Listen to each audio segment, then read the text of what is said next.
Hang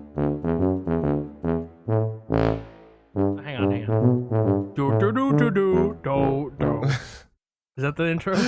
That's hello everybody and welcome back to The Film is Okie Dokie. I am CJ.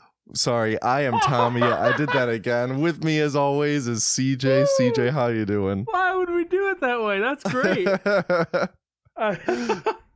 Hi everybody, how are you? I'm doing good. Oh wait, sorry, let me wait for the audience's response. Yeah, it's true.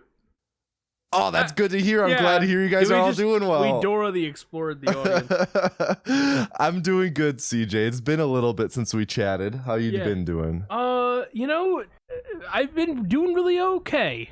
That's good. I've had some prospects kind of come up. Everything's coming up Millhouse. Yeah. In CJ world, and it's been good. Been watching a ton of stuff lately, but I'll save that for the recommendations portion later on in the post show. That's a little teaser for you to stick around to the end.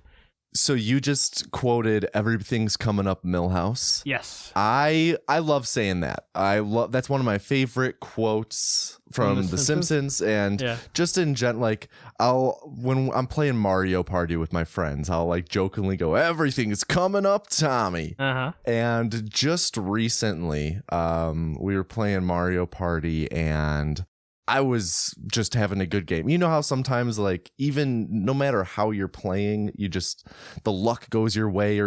And so I was having one of those games, and I was just kicking everyone's ass. And I naturally go, "Everything's coming up, Tommy." And my roommate, he doesn't watch many shows, he doesn't watch many movies. I have a game where I pretty much name movies to him and see which ones he hasn't seen, and it's pretty much all of them. But he goes, "I hate when you say that." Because he thought I was just being, self-absorbed jokingly. He didn't know it was a Simpsons quote. So I had to pull up "Everything's Coming Up Millhouse" on my phone and show him the origins. Did you know that that's its own website? Everything's Coming Up Millhouse? ComingUpMillhouse.com is just that clip. Really? Yeah. I swear to God. ComingUpMillhouse.com. Oh, wow. I see that. This is incredible. Oh, I hate these flood pants. Wow, they're working. My feet are soaked, but my cuffs are bone dry. Everything's coming up, Millhouse. Wow, it was like I just watched the clip. I know. That was incredible. I actually watched that episode last night. I think the episode's called Mom and Pop Art.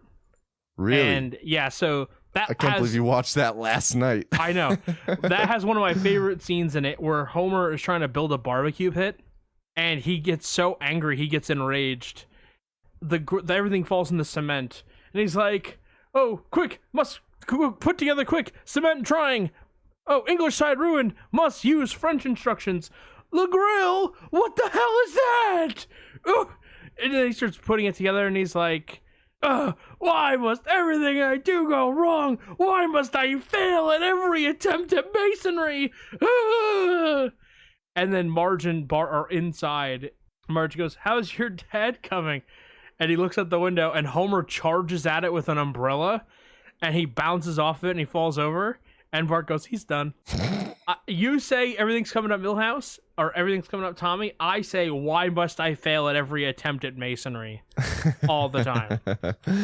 And then what happens in the episode? Homer so basically, he tries to return the barbecue pit from the big box store that he bought it from, and they won't take it. So he has it on a little wagon attached to his car, and the thing comes off and hits another car.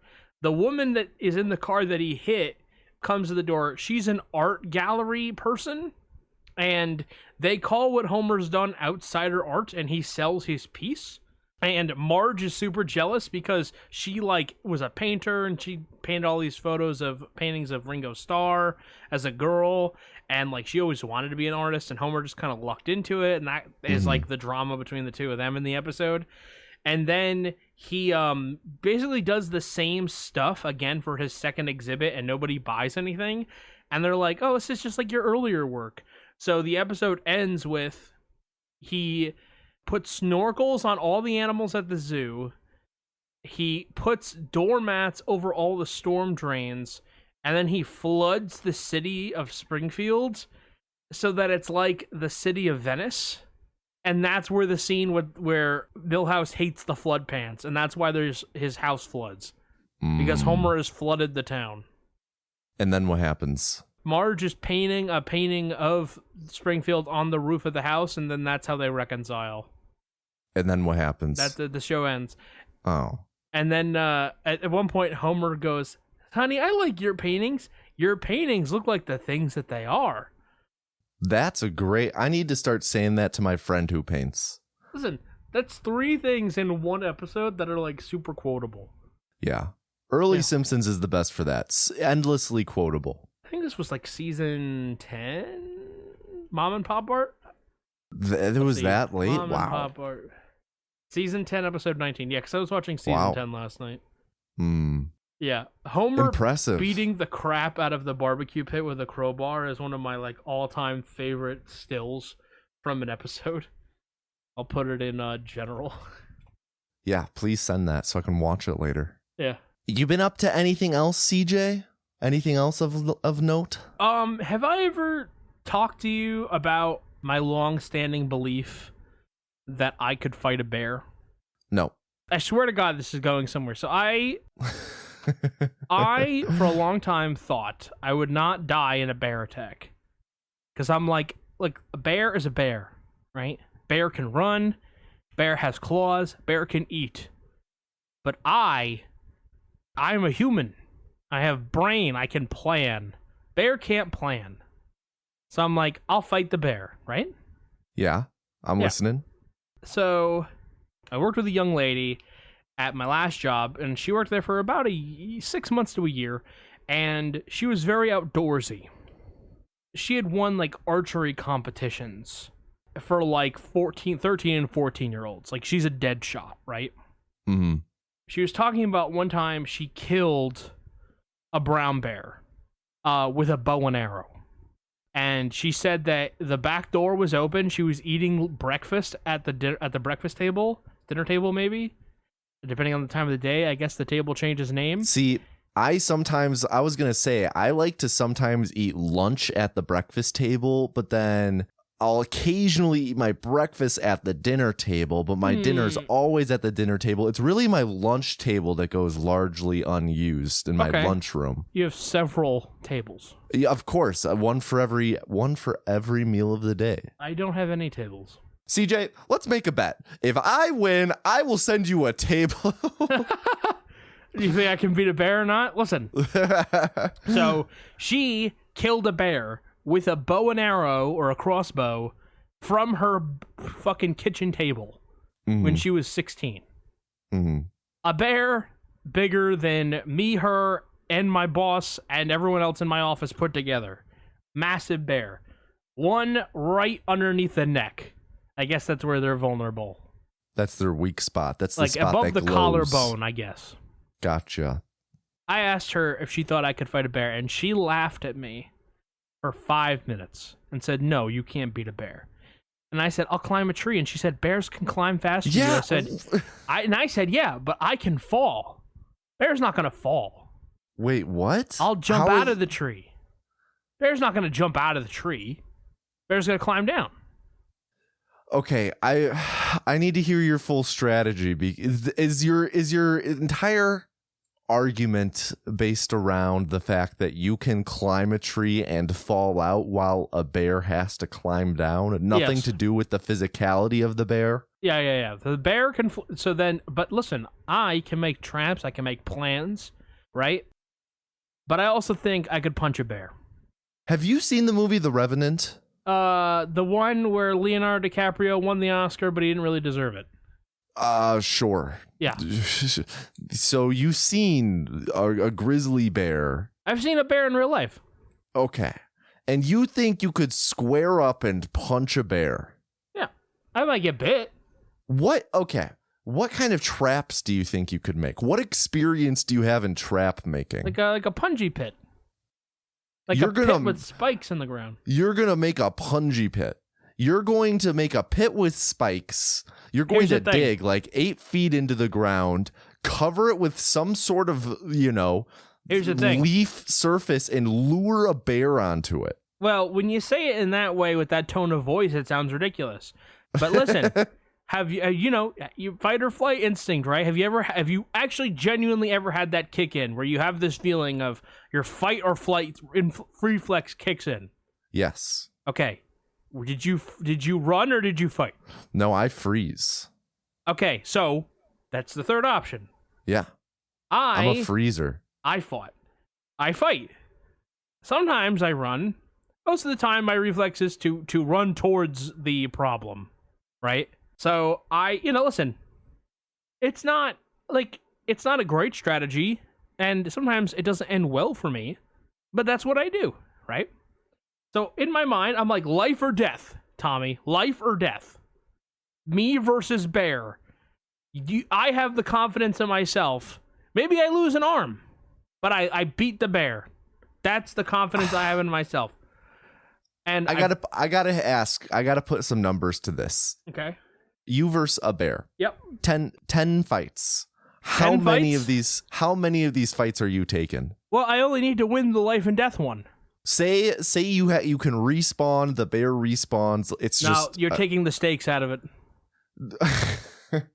The stakes are part of it. The finality of death. You think that one match, winner takes all. Yeah. Battle to the death. Yeah. You will survive a bear fight. I don't have to kill the bear. I have to either subdue the bear or make the bear so that I can get away. If I knock the bear out, then I can leave. I'm not going to eat its heart. I am just so... what type of bear, I should ask? Well, we'll start with a black bear and I'll work my way up. Okay. A black bear... Do you know how much black bears weigh? No, but you could Google that. I'll guess.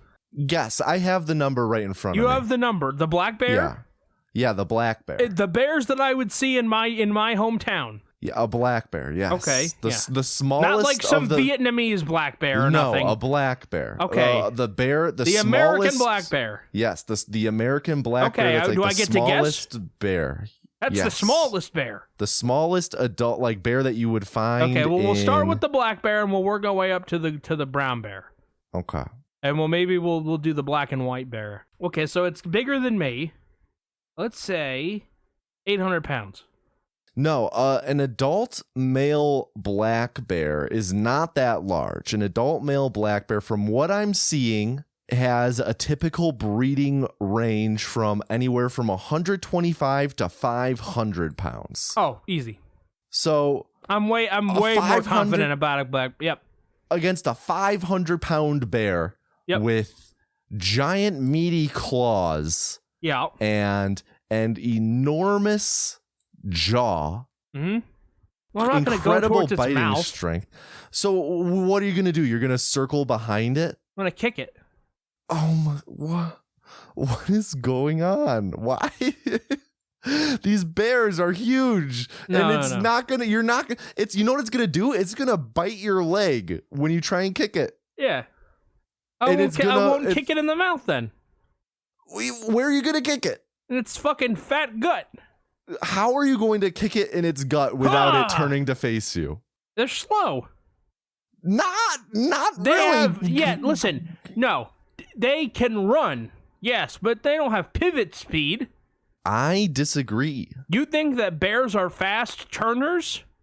I think bears are fast enough turners to turn and face a person to their side, yes. No. Especially in a one-on-one scenario. Not a black bear. Oh, we're talking about bear temperament, too.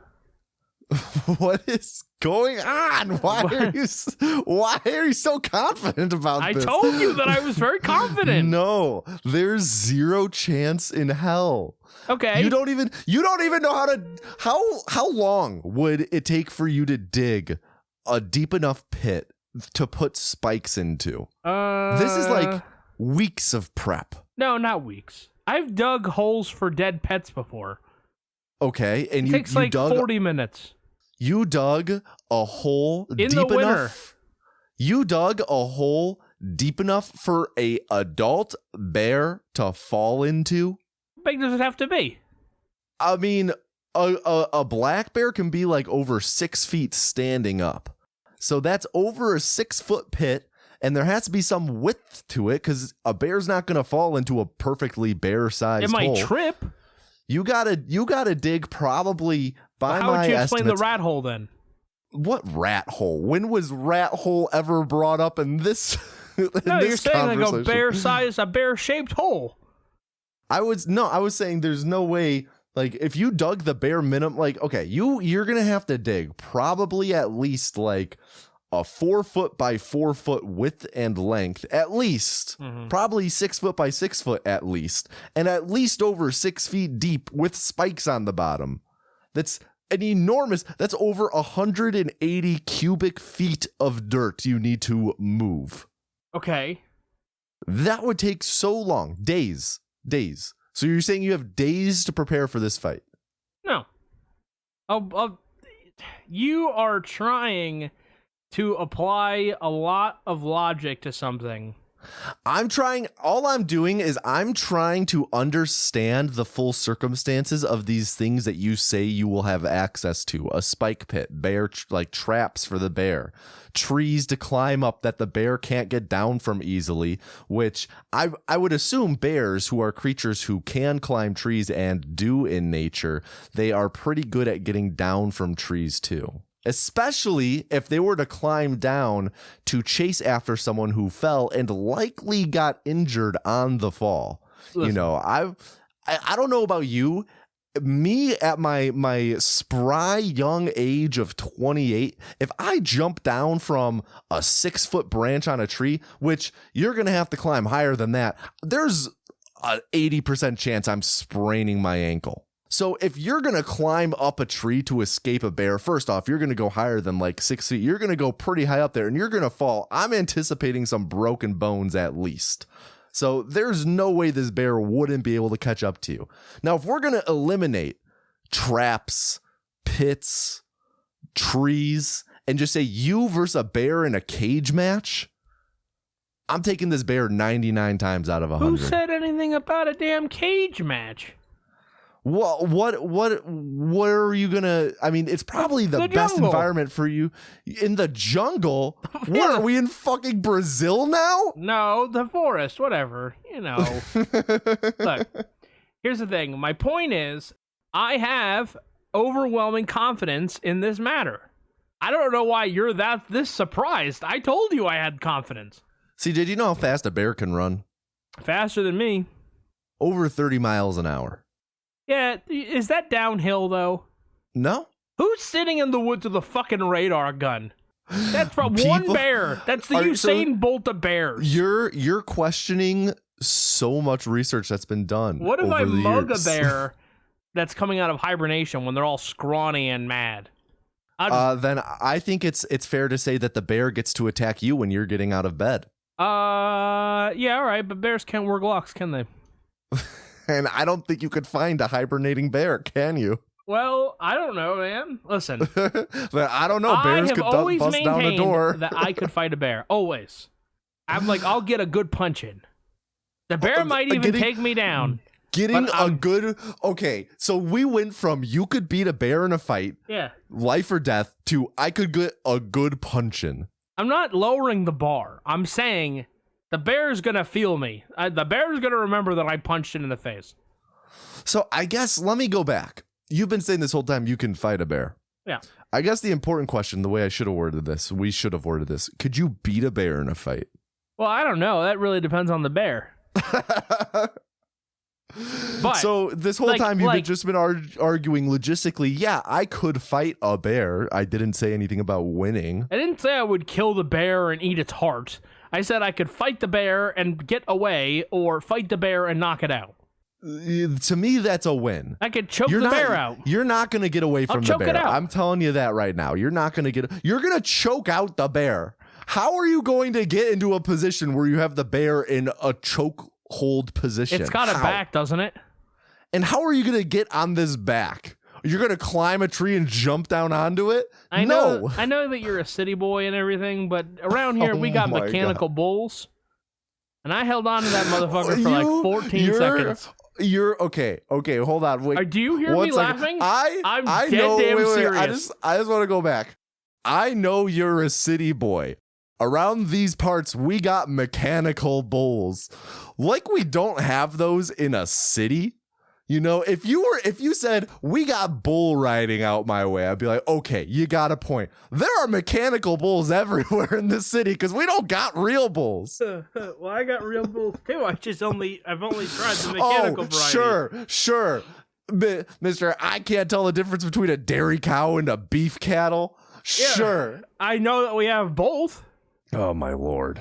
All right. It's so not Midwesterner of you to not know the difference.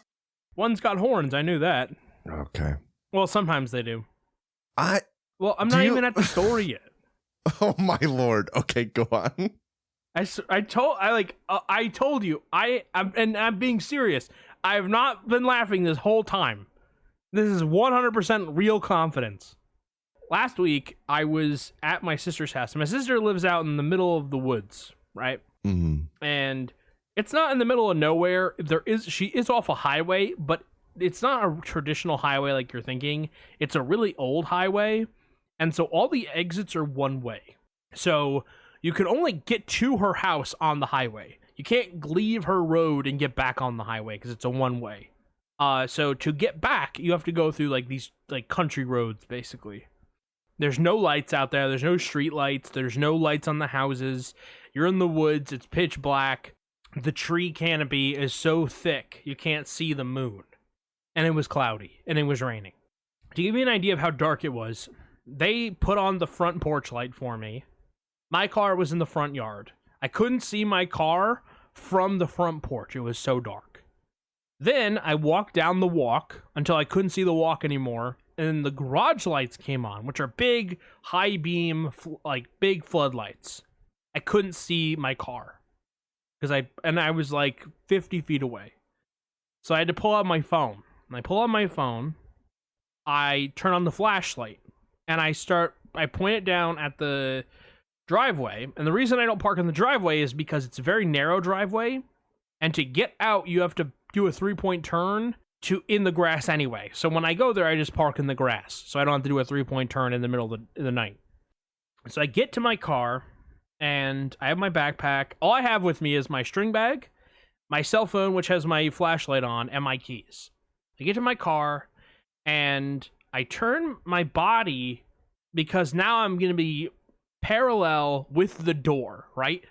And when I turn my body, I shined the flashlight into the woods and I saw 2 eyes glowing at me.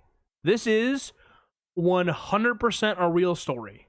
100% a real story. I'm not laughing. I'm not making this up. I completely froze because there is an animal at head height staring at me in the woods. And how far away would you say it is right now? It was about maybe 20, 25 feet away. Okay. So I'm in the grass. There's the driveway. Then there's some woods. And that's where the animal is. It's in the woods. And we had been talking about in her house how there's been a lot of bears recently because it's warmed up a lot and the bears are going through the trash cans, and the town has been encouraging people to get bear-proof trash cans so that the bears stop coming into town. And we had just talked about it. So I'm like, oh my fucking God, this is a bear. And I froze. Like the horror movies. I couldn't find my keys in my pocket. They're the only thing in my pocket. I'm holding my phone. And I can't find my keys in my pocket. And then I had this moment where I said, I swear to God, this is 100% true. I had my moment where I said, this may be my only God-given chance to ever fight a bear. What did you do? I thought about it, and I paused, and the eyes started getting closer. I was like, going back and forth. I was like, my body wanted to run into the woods. It wanted to embrace the danger. Hand to God. And I said, come here, you big son of a bitch. And then it moved. I heard a twig break. And then I opened my car door and jumped inside. Wow. All this completely bitched out about fighting the bear. Wow. But, however, it was not a bear. It was a cow. Fucking Bossy was there? Dude, it was a fucking cow. Whoa. Dude, I was so embarrassed. Also, I was gonna fight a cow. I don't think I could fight a cow. What? So you're saying you can't fight a cow, but you could fight a bear? A cow's not gonna fight back. What is a cow gonna do? Lay down? It's got fucking horns. No, it was like a dairy cow. Oh, so now you can tell the difference. Well, I learned after last time. So yeah, I came face to face with what I thought was a bear. I froze, and then I jumped in my car, turned the headlights on, and it was a fucking cow. All of this talk for the past 20 goddamn minutes. Oh, fight or flight. I fight. I go sprinting into danger. They should have put me at D-Day. I would have gone real different if I were there. And you hopped in your car. I did. I did think that driving over the bear was a legitimate strategy, by the way. Oh, my Lord. Hitting the bear with my car was a legitimate strategy. So I am saying that this is a blemish on my record. However, I do feel like taunting the bear and just hesitating on whether or not I should attack the bear, having that moment in time where I said to myself, should I fight the bear? I feel like that puts credence into my column. I'm just saying. I don't think that contemplating whether or not you should fight a bear is something that should be a positive. I think it is. I think having grown up in the Midwest and spending a lot of time in Wisconsin, particularly the North Woods of Wisconsin, where bears are plentiful, the last thing that should be going through your mind when you see any bear is, I think I could fight it. How do I take it on? The first thing that should be going in your mind is, what can I drop that will distract it so I can run? Well, look. I still feel confident if I got into a fucking fight to the death with a bear and I had no other choice and I couldn't run, I could fight the bear. I still find that the fact that you are dodging the question of how many times out of 10 could you beat a bear in a fight, I find that to be suspicious. Once you take the venom out of the snake, it's just a belt. I can't believe that you are refusing to operate in this hypothetical with me. I only need to win once. It doesn't matter about the 9 other times that you die? Yeah, no, so here's the thing. It only matters if it's life or death. And it's not, well, here's the thing. You could die 10 times in a row. I could, but I know I'm going to respawn. CJ, I've got a little word for you. Attempt. I've got a little word I want to share with you. What's that? Verisimilitude. Yeah. Okay. You can't suspend the disbelief. Nope. Wow. I'll win the last attempt. Oh, God. Okay. So, you're ridiculous. All right. Well, anyway, so that's the story of how I was jumped in the woods by a cow. Incredible. That cow almost stole your car. Yeah, in some weird way, yeah. Wow. By virtue of the fact that I would have ran it over, but, I don't know how the cow got out. That's something else. I had a bell on it. Okay, wait, where did this cow come from? Is this your sister's cow? No, it's a neighbor's cow. It's just a random fucking cow. I don't know. The neighbor would know. I guess so. I just insulted that neighbor. Wow. Oh, wow. You called that neighbor a cow. Yep. I'm victim blaming, just like you. Okay. So wow, Jesus Christ. Okay, listen. Now that I've talked about my ability to fight bears, what is... There was one thing. See, okay, that was a really long, not that it was bad that we went on that tangent for so long. Yeah. But it's funny. You was like, add CJ can fight a bear to the show notes for us to talk about. I'm like, all right. And I put it right after the one thing I had brought. Because in my mind, the one thing I'd brought, which I'm about to go over, it's super short. So it's kind of funny to be doing it now. That's good, because my next thing is also very long. Okay, all right. I just wanted because when we record these, I edit them and we both do proof listens. You ever listen to yourself talk about something after the fact and you just want to like reach through whatever you're listening to and strangle yourself and punch you in the face because you were having a brain fart in the moment and couldn't remember something? Yeah. So last time we were talking about Twilight CJ's business ideas, and one of them was pizza with no crust. Yeah. And I was like, you haven't tried bruschetta? And I had bruschetta on my mind because we were talking pizza. And when I think CJ and pizza, I now think of freschetta, which is your favorite frozen pizza. That's DiGiorno, but keep going. Oh, sorry. Which one? I thought you talked about freschetta in the Tombstone episode. We did, yeah. Wait, did you not bring up DiGiorno then, or am I tripping? I don't remember. All right, continue. But what I wanted to say is, CJ, you should try focaccia. Because focaccia is pretty much what you're describing. It's honestly, I think if you Google it, it's often described as like kind of a pizza style flatbread. It's like a flatbread that's a bit more airy, and it's pretty much what you're talking about. It's just the fluff of a pizza, and it's often topped with tomato and cooked with tomato on top. So CJ, treat yourself and go out and find some focaccia. You live in New York. I'm sure it can't be hard to find. All right, well, that's prejudice, but thank you. I'll make sure that I'll try and find some focaccia. We live in two of the Italian capitals of the country, Chicago and New York. I think you can find something. All right, I'll do it. I'll do it just for you. Okay, good. Okay. Actually, so this is actually a movie and TV thing that I want to talk about. Okay. Thank you for listening to our movie podcast. We'll now get into some serious conversation. Unless you're not into that, and then which case, listen anyway. So, I get off on it. Don't worry. I've been watching a ton of shows lately, and we've been talking about it, and I have had a lot of free time. So I watched Narcos. I think we had talked about it the last time that we recorded. Yeah, you just mentioned that you had started it. Yeah, and so I've been watching Narcos. I finished that. That was pretty good. Pedro Pascal, really good. I watched Jack Ryan, which is the John Krasinski CIA operative show. It has Wendell Pierce in it and a few other people. It's pretty good. Then I was like, everything was like, you should watch Reacher. You should watch Reacher. So when I watched Narcos, I had this feeling when I was watching it.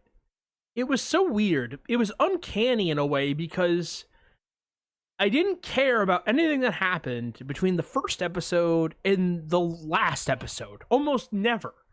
There were a few occasions, but you know that the person that they're chasing can't be caught until the finale, and you know that whatever plot is being developed can't be resolved until the finale, right? You go into this show, and you know those two things are true, and it made it difficult to watch Narcos because it's a show about catching Pablo Escobar. And so the show can't end until they catch or kill Pablo Escobar, right? Like, just on its face. You understand what I'm saying, right? I understand what you are saying, yes. Okay. The third season of Narcos actually takes place after the death of Pablo Escobar. Slight spoiler for Narcos fans. Wow, I'm getting spoiled over here. We'll put that in the... You're not going to watch it. We'll put that in the... I have it on my Plex. How do you know I won't watch it? You won't watch it. You know, Pablo Escobar died before you were born. And now I know that he actually died between season 2 and 3, or in season 2. No. Anyway, so that happens. And so the third season's about something else. But it's a total palette change. And so I found the show kind of to be a slog because, again, it sets up these characters. Season 3 is the last season. And so you kind of know. So I had this really slog thing going on because it's like, okay, we're gonna raid Pablo Escobar's house. They can't win, they can't succeed because it's episode 4, right? You know what I'm saying? Like, you just know going in. So Narcos was a slog, but Narcos was pretty good. The theme song is really good. The show was okay. The characters are interesting. The guy who plays Pablo Escobar is magnificent. It was fine. I watched Jack Ryan, and Jack Ryan was more repetitive and more predictable and more of the same every season. And without spoilers, I'll give you an example that's spoiler-free. Tommy, let's imagine you save the world. Okay? I mean, I don't got to imagine I'm doing that every day. Like, you save the world. Like, you literally save the world. Yeah. Like, from a nuke going off in Manhattan. This is not a spoiler. This is not hard for me to imagine. Go on. Yeah. Okay. And you save the world, and everyone knows you did it. Yep. And the next season, the first episode is, just because you've saved the world from a nuclear bomb in the middle of Manhattan doesn't mean that you know what you're doing. It's like, what? Well, I mean, am I doing the same thing? Is there another basically, nuke? You're doing a new case. Am I trying to frickin' do taxes for an S corporation based out of Connecticut? No, because it's like more I of the don't same know how shit. to do It's that. like, no, you don't have it. Every season they say, well, this is theory. Where's the facts? Every season they say that fucking line. And the whole time I'm like, why will nobody listen to him? He saved the world 3 times. 3 times he saved the whole world. Every season he saves the world. I'm like, how are we not listening to him yet? And so it's just like, oh my god, it's a slog again. And I'm watching Reacher because I finished Jack Ryan. Again, Jack Ryan, good show. Nothing wrong with that show. But here's the thing. I was actively sitting on my couch watching these shows. I had my phone, but I really wasn't using my phone. I wanted to be an active participant in the process, right? And I found those shows to be hard, and I didn't watch them as fervently as I did when I watched Andor or when I watched Shrinking or whatever. It felt like it took more energy to watch those shows, okay? Then I started watching Reacher, and oh my fucking god, the first season of Reacher was tough. I didn't know if there was something wrong with me or the show. People don't talk like people. Everything feels really stilted. It felt really repetitive. Plot lines felt like they were very simple. People were talking like the audience was tuning in for the first time, and I couldn't wrap my head around it. And then the violence was everywhere. If Jack Ryan wants to arrest you, Reacher's going to put a bullet in your fucking head, right? There's a contrast between the two shows. And I say that to say, I had such a hard time watching it. Like, I took a lot of breaks. I got up. I watched other shows. Like, this show is supposed to be good. People love this show. I don't know why they love it after watching the first season, but it was whatever. So then I read an article, and it was talking about second screen experience. Have you heard this term before? Yeah, I'm pretty familiar with the term. And the idea, if you don't know, is that whatever you're watching is designed to be on your second screen. And the quiet part out loud is your first screen is your phone. They're making television shows and movies that are made for streaming with the intention that you're going to be on your phone the whole time while you're watching it.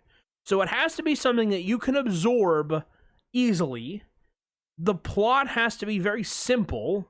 The dialogue has to be very reminding, repetitive, whatever. And I was reading an article, and it was in the context of somebody who wrote for a show, and the show had to be rewritten because it was too smart, it was too complicated, it was not digestible for the person who's also watching reels on their phone.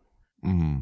So I read that, and I was so annoyed, because I'm like, no, but that's what I want. And I have found shows that actually live up to it, right? Like Ted Lasso is a great active watching show. Shrinking was great. Andor was great. Ahsoka wasn't that good, but like Scott Pilgrim is the definition of second screen content. Yeah, exactly. I felt the same way that I felt watching these last few shows. I felt that watching Ahsoka, but I didn't feel it when I watched Scott Pilgrim Takes Off. So I'm like, what is going on? Like, what is this? So I said, I'm gonna play a game on my computer, and I've been watching all these shows on my couch and my TV. So I'm gonna put on the second season of Reacher, and I'm gonna play Pokemon Yellow. I'm gonna go through a playthrough of Pokemon Yellow on my main monitor. I'm gonna have the Reacher off to the side. The second season was so much better than the first season, and I have to believe that it's because I didn't actively watch it. And and the plot was more engaging and the characters were more interesting and whatever. The action kind of peppered in, whatever. I didn't fast forward through any of it. And I just find it so remarkable because it's like, that was really it. These shows that I was watching were not meant to be watched like that. So you said that you're familiar with this term. What are your thoughts on everything that I just said? Because I kind of am like, I want something that's smart. I want something engaging, and I'm not getting that. I'm getting the opposite. Mm-hmm. And that's so frustrating. Like I said, I'm familiar with the term. Yeah, I of course would prefer if we got consistently quality things that were crafted to be watched and paid attention to, second screen content. I like second screen content from time to time. I will throw on a show in the background while I sit on the couch and play games on my Steam Deck and whatnot. But for the most part, I think you captured it pretty well with, there's not much nuance there. Everything is repetitive. And really it just boils down to only the broad strokes matter. All you need to understand is the broad strokes, and they are doled out to you over and over. It's very apparent. There's very clear good guys and bad guys, and there's not much nuance. And I think it has its time and place, but I think it's better off when, a show happens to be like that, not by design, rather than having second screen content be the goal of streaming platforms such as Netflix. I'm pretty sure I've seen, and I could be misremembering this, but I could have sworn in the past couple years I've seen articles about how maybe it was Netflix executives, some streaming executives talking about how second screen content is their goal. They want to make everything like this because it gets more views. People throw it on in the background. They just get more streams from things being on loop in the background, so their number goes up, and then they can bring in more investors, So I mean, second screen content, again, I think it has its place, but it's better if the stuff that fills that place is not by design. I like Jack Ryan. I haven't watched it. Reacher, I haven't watched it. I haven't watched Narcos. I'm not familiar with any of that stuff, but it is apparent when some shows are very, very much designed to just be second screen content. And it's disappointing, because I can only imagine how frustrating it must be to be a creative on that show who genuinely wants to make something challenging, make something with, nuance, make something that has more depth, but you're just put through a funnel and says lowest common denominator for a viewer. That's all that matters, is we need them to just get the gist, and everything else is pretty much filler. There's no real character development because we don't want our viewers to say, oh, wait, I missed that. Let me go back. Because if you do that 40 times an episode, one, it's annoying for the viewer. They don't like that as much. It's the viewer's fault for not paying attention, but the viewer doesn't like that. Two, the viewer then, because they're rewinding so much, it's similar to how movie theaters prefer shorter movies and Spotify favors shorter songs, because you can get, if you play it on loop, you get more plays in a day. You can get more showings of a movie in at a theater. You can get more streams of a song on Spotify. If someone's rewinding 40 times, they're not watching as many episodes, Yeah. So you want something that people don't even have to pay attention to. It's just disappointing. Yeah. And so this is an article. This is not the article I read, but this is an article from the New Yorker, which was published about a year ago. It's written in the context of the writer strike was looming, as in it hadn't happened yet. Obviously, the strike has been resolved. But this is just an excerpt from the article. At the same time that the money had tightened, original ideas have become harder to sell.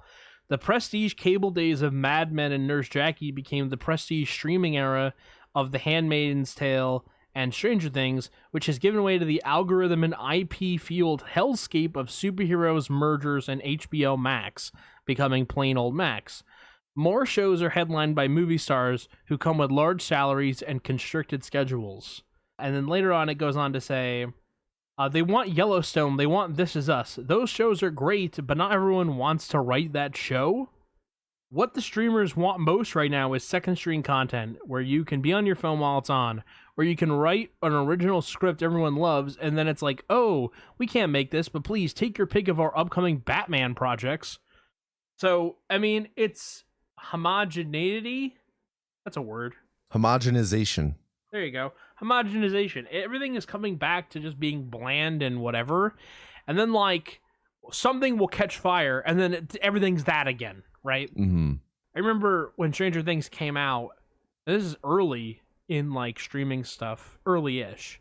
Remember when the first season of Stranger Things came out, I watched it with my girlfriend at the time, and we watched it in a day, and it was probably the first time we had ever done that, like, binged a show in one day. Like, binging wasn't as big of a thing then. I remember we were hooked the whole time, and there wasn't anything else like it. Now everything's like it, you know? Maybe not specifically that show, but everything has that vibe, you know? It's like, oh yeah, here's our show. It's a period piece, and it's kids being kids, and it's supposed to be nostalgia. I think then that starts, you just said the buzzword, nostalgia. That begins a whole other thing. Like, Stranger Things to me, and it could be because I'm not in the 80s demographic, and maybe there were other things before Stranger Things, but to me, Stranger Things was the first big nostalgia bait thing for the 80s. You know, it was 30 years after the 80s when it started, because what was the first season, 2015, 2016? Yeah, I think so. Which, side note, my lord, that first season of Stranger Things is incredible. Yeah, and I hate scary stuff, but I liked it. It's not even scary. It was. Anyway. Who are you to tell me what's scary for me? Me, the supreme overlord of what is and isn't scary for CJ. How about I'm gonna call Jade out really quick. She described something as like Shutter Island meets Game Night, and I said, oh, Shutter Island is scary. She's like, what's scary about it? That was, you know why she asked that? Is because I said, what did CJ say is scary about it? It's scary. So it's not. It is. It's not a scary movie. It is. It's so scary. It's really not. I'm not going to spoil Shutter Island, but yeah, it was scary as hell. It's not. That's why I've only seen it once. It's maybe psychological thriller. Who are you to tell me what I'm afraid of? I'm not afraid of bears. I'm afraid of Shutter Island. Supreme overlord of what CJ finds scary. You fucking pig dog. All right, what are we doing? That's me. Today, we are watching Renaissance Man, a movie I honestly am not sure I ever even heard of. It's great. Until already you're planting your flag and it's great. No, it's why don't you tell me a bit about this movie? Tell me your experience with it. Tell me what you know about it. I remember my dad had a ton of VHS tapes, and we had a lot of them were things that he recorded off of TV, and that's how a lot of our stuff was too. And we had a ton of like Disney stuff, and he had a ton of Westerns. And my mom had some movies, but there were only a few movies that he had that weren't Westerns. And one of them was this movie, Renaissance Man. I think I said last week I had told this story about how it had bombed and it had been re-released. And I can't actually find evidence of that anymore. I remember reading that years ago, but I can't find proof of that anywhere. I can't find the story. I can't find the anecdote. I can't find proof of that. So unfortunately, that might be one of those it was too good to be true stories that it had bombed so bad and they had to rebrand it and resell it.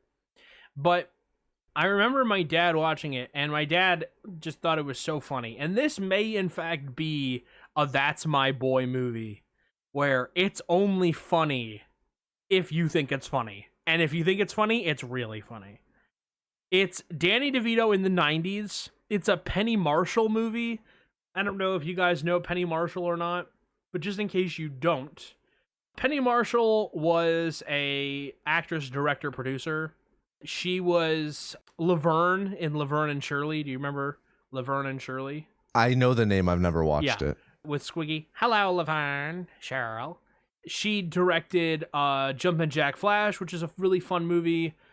She directed Big.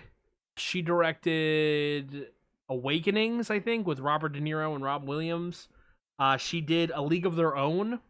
And then she also did this movie, Renaissance Man. I think she also did a movie called Riding in Cars with Boys with, who was that movie? That was Drew Barrymore. Yeah, Drew Barrymore's in that movie. And so she has a very short director's filmography, only from 1986 to 2001. She did some other producing stuff. But the point of this is, this movie, by all intents and purposes, is called a miss. Like, Roger Ebert gave this like half a star. Gave it 1.5 stars. 1.5 stars. She was married to Rob Reiner, I think, for a little while. And Rob Reiner is really funny. That's sort of the background. That's how I know the movie. My dad had it. My dad watched it. And it was one of the few movies my dad and my mom and I all watched together. Gotcha. So I remember having that VHS tape. I have it on DVD.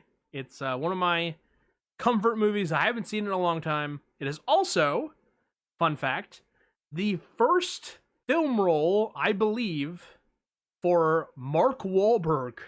Great. We get to see early career Mark Wahlberg hot off the streets of Boston, chasing around minorities, calling them slurs. No. Beating up half-blind Vietnamese men. This is going to be fantastic. We get to watch him hot off the heels of that. I think that he actually had filmed a movie before Renaissance Man, but it had not come out. I think Renaissance Man came out before that.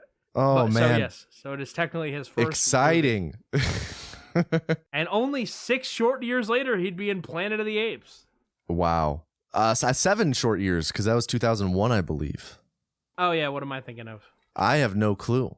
But you mentioned the whole reissuing of it. I did look it up.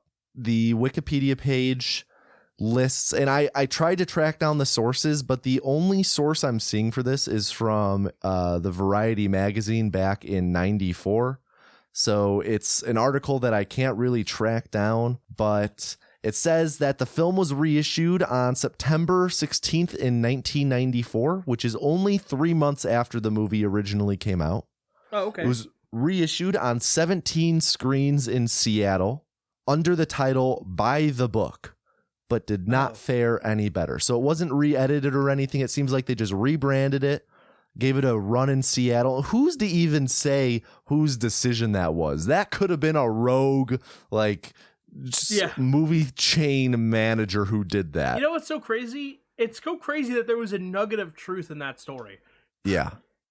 All right. Also, Gregory Hines is in this movie. Danny DeVito's in this movie. Mark Wahlberg's in this movie. So, who's Gregory? What else is Gregory Hines in? What do you mean? You don't know who Gregory Hines is? What might I know him from? What? What might I know him from? I'm in disbelief. I'm being serious. What might I know him from? I'm not familiar. You really don't know who Gregory Hines is? I don't recognize the name off the top of my head, no. Oh my God. Here, okay, I just clicked on him on the wiki page. Looking at his filmography, I have seen not a single thing that he has. Oh, he used to be in Little Bill. That is, I think, the only thing. Oh, and he was in an episode of Blue's Clues. You never saw Tap? Nope. Yeah, I never saw the Muppets Take Manhattan? No, you know this. The only Muppets content I've ever really consumed is Muppets Christmas Carol. Well, the late, great Gregory Hines. He's a tap dancer. See, I avoid tap dancing like the plague. Well, on that note, thank you everybody for listening to the first part of The Film is Okie Dokie. If you want, you can pause the podcast right here and go over to the companion audio track where we'll be doing commentary over the movie Renaissance Man. Link is in the show notes. Link is in the show notes. If you have already seen the movie or don't need to watch it, you can just keep on listening and we'll be back after we've seen it and had some time to digest it. All right, if you want to pause right now. DC building. It's right around the back. Got it? Now he's indoctrinated. He's been brainwashed. No, Danny DeVito, leave. You're getting sucked into the military-industrial complex. We have to go back. Mom? and Danny DeVito's ex-wife makes no appearance. She doesn't even have a picture of herself in her own house. Do you have any pictures of you in your own place? Several. Wow. What is that, Vane? I looked good in that picture. Hello, everyone, and welcome back to The Film is Okie Dokie. If you haven't left since the, first part, thank you for staying with us. No, thank you. No, thank you. I'm CJ. Obviously, I'm still CJ from 5 seconds ago. I've changed my name. Guard Access the third. The fourth. The fourth. Remember it. Remember. CJ, how you been? 100% reason to remember the name. I've been all right. A lot of yard work lately. Yeah? What have you been getting done? A lot of yard work, a lot of mowing. I got the weed whacker out. Mine is a combo weed whacker and edger. So it does that. I love when you edge me. Mm-hmm. It's the springtime, which you really got to get out there once a week. I didn't do it for a week because it rained, and I exclusively use a mulch bag. I don't let the grass trimming stay in the yard. So when it rains and you try to mulch, you get a lot of wet grass, and that gums up the blade, and then you're doing a lot of getting your hand in there, and it's not for me. So I try to do it when it's not rained for 2 days. That led to a lot of extra yard mess. So I had to do one pass with the mower without the mulch bag, and then another pass with the mower with the mulch bag.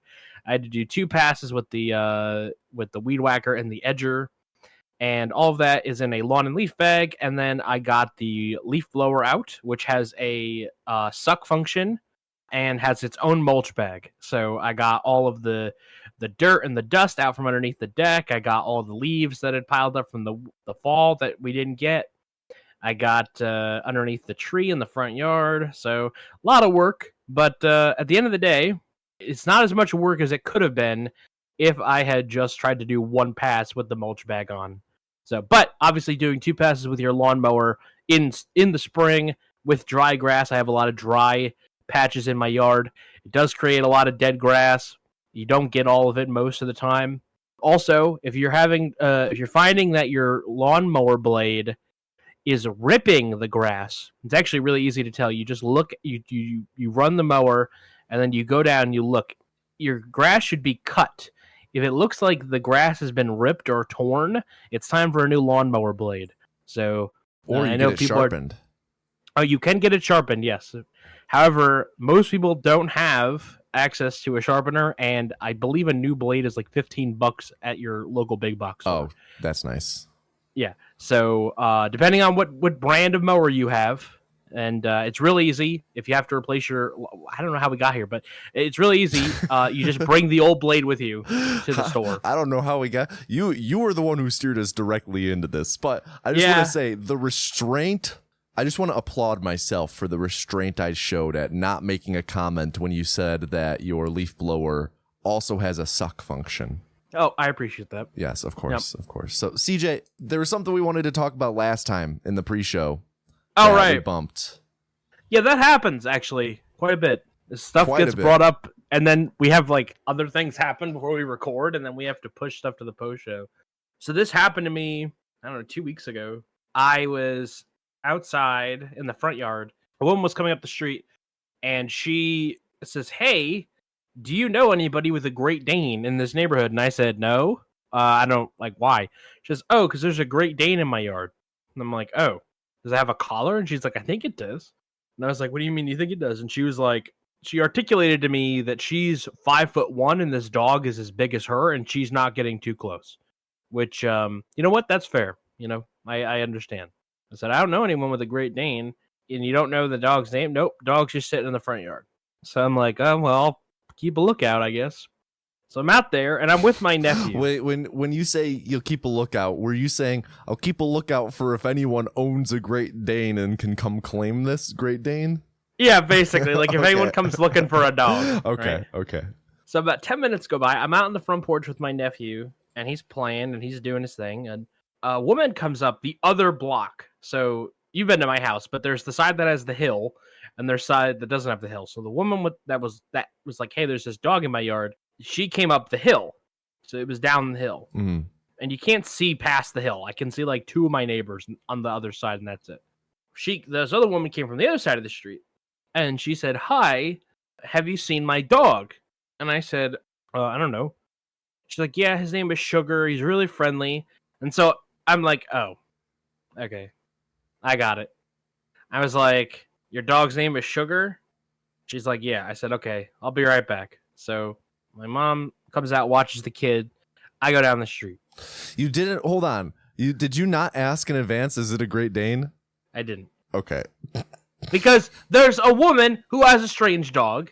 There's a woman looking for her dog, right? So I'm like, I got this. Okay. So I walk down the street, and there's a Great Dane. I love where this is going. Keep going. And there's a Great Dane sitting in the front yard of my neighbor's house, like 5 or 6 houses down. And I said, hey, there's a woman up the street. She says she's looking for her dog, Sugar. So I go up to the dog. Dog is very friendly. But it's, it's a Great Dane. It's the size of a horse, right? So and there's a collar, and I look at the collar, and the collar says Sugar. So I'm like, okay, this is Sugar.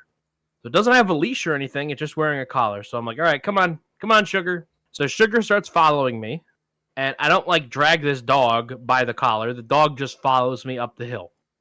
So I go up the hill, and I'm like, come on, Sugar. You encourage a dog. But the dog is just following me. Very friendly dog. I get back to my house, and she's talking to my mom. So I come up behind her with the dog, and I'm like, here's Sugar.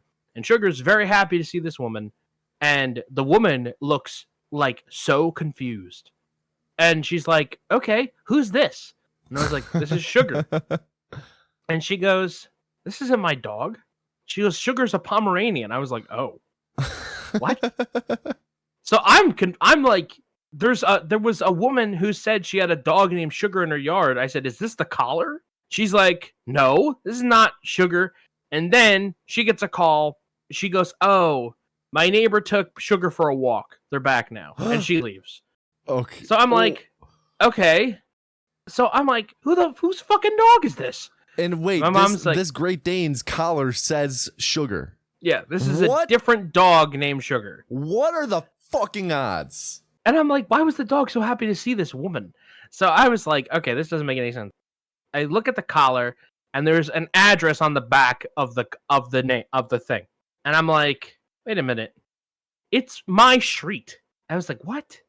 So I'm like, come on, Sugar. So this fucking horse gallops behind me. I walk back down the hill, and I go to the house where it was. And I'm not going to say the number, but let's say the number was 208, okay? The number on Sugar's collar is 206. So I'm like, I walk directly next door, and there's this little old man and his wife, and he says, oh, we were just looking for him. And I'm like, this is your dog named Sugar? And he said, yeah. I said, okay. I said, just letting you know, he got out. And he goes, yeah, he broke the lead. And I went, and I was like, really? And I looked, and he has a lattice fence, so I could see in the backyard. Sure enough, the dog just didn't bite the lead. He didn't chew the lead off. He broke the stake in the ground that was holding the lead in. And so then the lead I don't know what happened to the lead, why it wasn't on the collar. But then the dog just laid in his neighbor's yard. And then this dog, with very little prodding, allowed me to abduct him up the street. With very little resistance. And so I explained the whole thing, and the guy had a laugh about it. And he's like, yeah, he's very, very friendly. I was like, I don't mean to pry, but I'm like, it's a very big dog. And it's bigger than the two of them. They're I'm not trying to say that. Did you ever see 8 Crazy Nights? 8 Crazy Nights? No, I did not. They're like the old couple. No, sorry, the brother and sister, the old guy and his sister. In that they're very short. I was like, how'd you end up with this moose of a dog? And he said, well, to be honest, one day the dog just showed up in our yard, and it didn't have a collar, and it wasn't chipped. And we put out lost signs for it, but nobody ever claimed him, so we just kept him. I was like, so this dog absconded to your house. This isn't even your dog. He's like, well, I've had him for I'm like, okay, he's your dog, but he was somebody else's dog. And he's like, yeah, but no one ever came looking for him. So we named him Sugar because he's so sweet. And I was like, that's sweet. Maybe get a better tether for him. I was like, I don't want a neighborhood dog. And then I left and whatever. And that's the end of the story. It's just, what are the odds that there are 2 missing dogs on the same street at the same time that 2 different women came and asked me if this was my dog. Absolutely ridiculous. Both named Sugar. Yeah. Crazy. Now, I have 2 questions. Okay. So the address was on the collar of this dog? On the back of the collar. Okay. And on the back of the tag. Right. And the woman whose yard Sugar was just vibing in, she didn't look at the collar?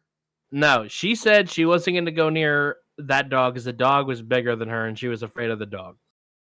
Second question. This woman, you said like 206, 208. The dog was like right next door.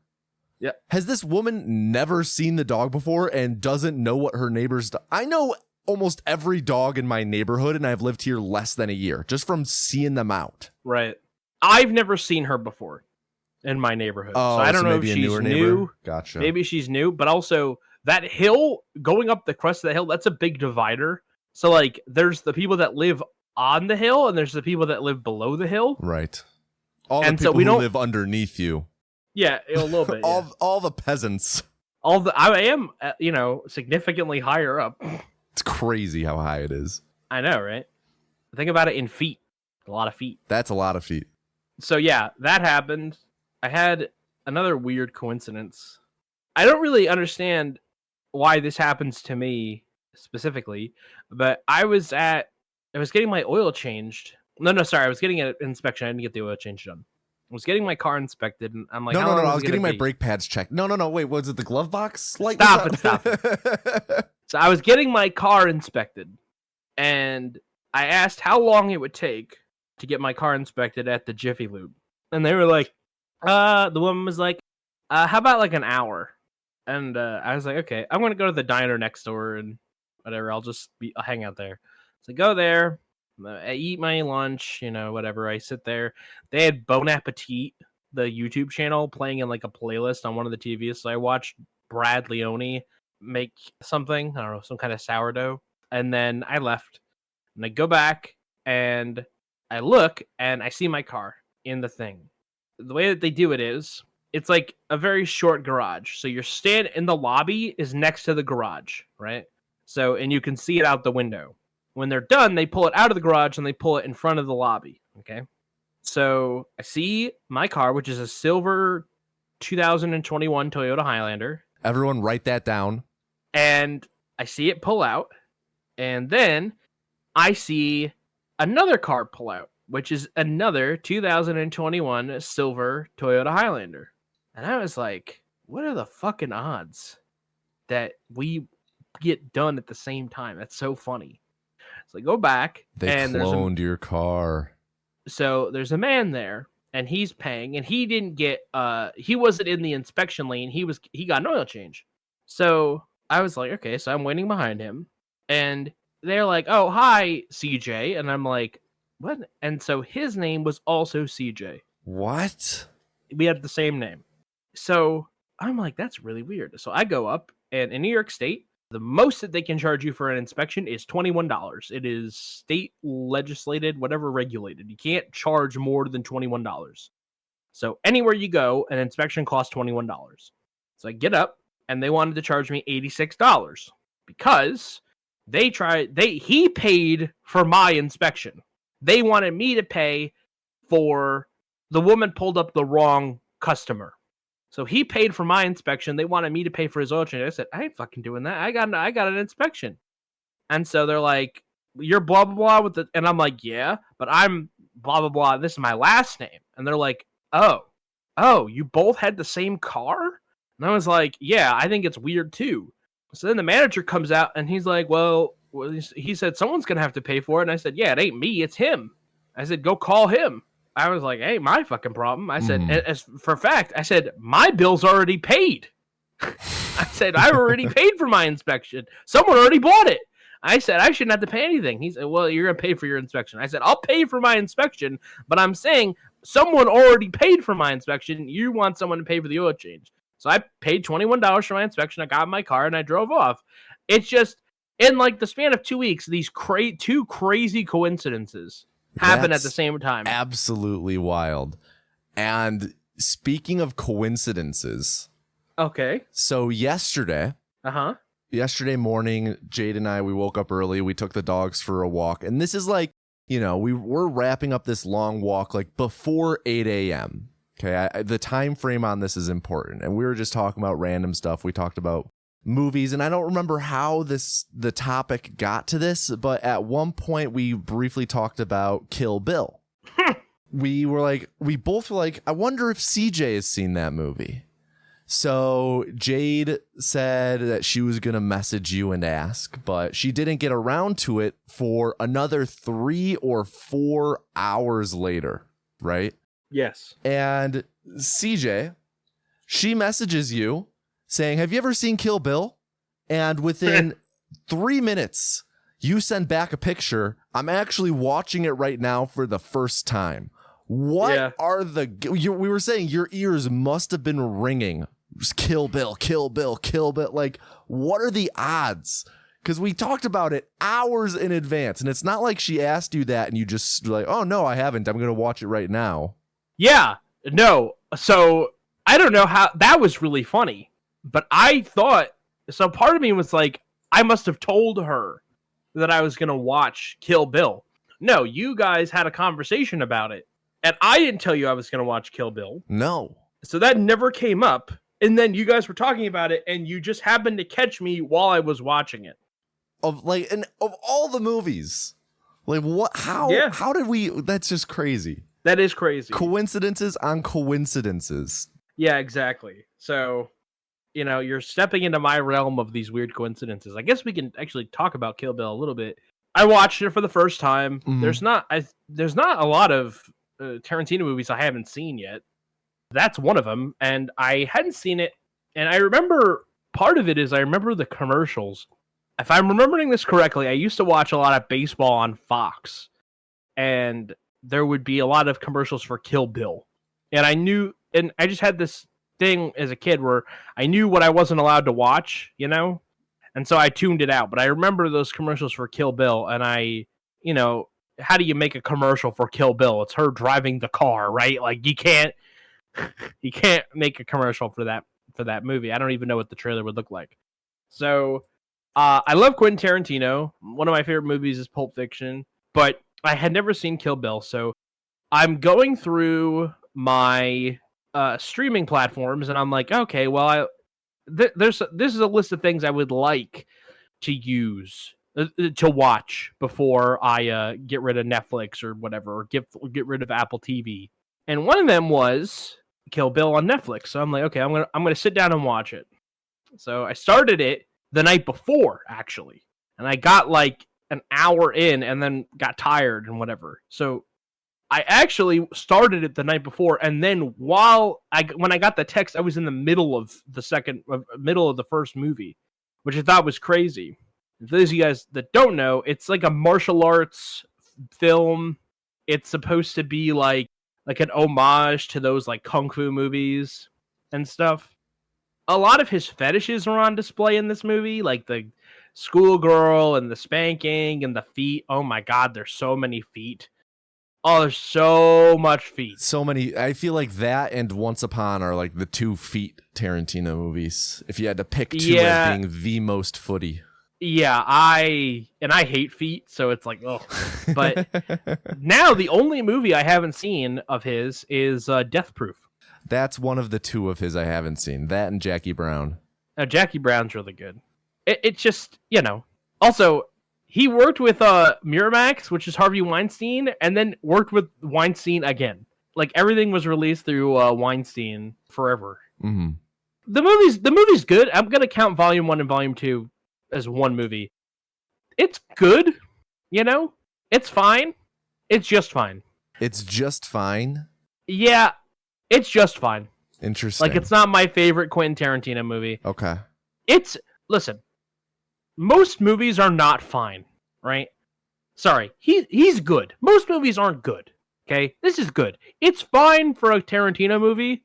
It's a good movie. Like, you're not gonna, watch this and regret it, right? But, and I have seen enough and I've been enough in the cultural zeitgeist. I understand the imprint that Kill Bill has left on culture. and I understand his impact on cinema in general, but like, it's not my favorite. I do like a lot of parts. I think the second movie is a lot better. I think the second one is like, I prefer it vastly to the first one. Mm-hmm. The first one has that whole anime section, which was weird. I've only seen them each once, and I was probably around 16, so it was over a decade ago. So I don't remember an anime section in the first one. Oh yeah. It's like an hour. It's like 20 minutes of anime. I like how you stopped yourself and be like, it was like an hour of anime. It felt like an hour. Runtime. Stop speaking about freaking feeling like an hour movie we're about to talk about. Go on. So I don't know. I also didn't like Once Upon a Time in Hollywood. Really. Okay. What did you not like about that one? Succinctly.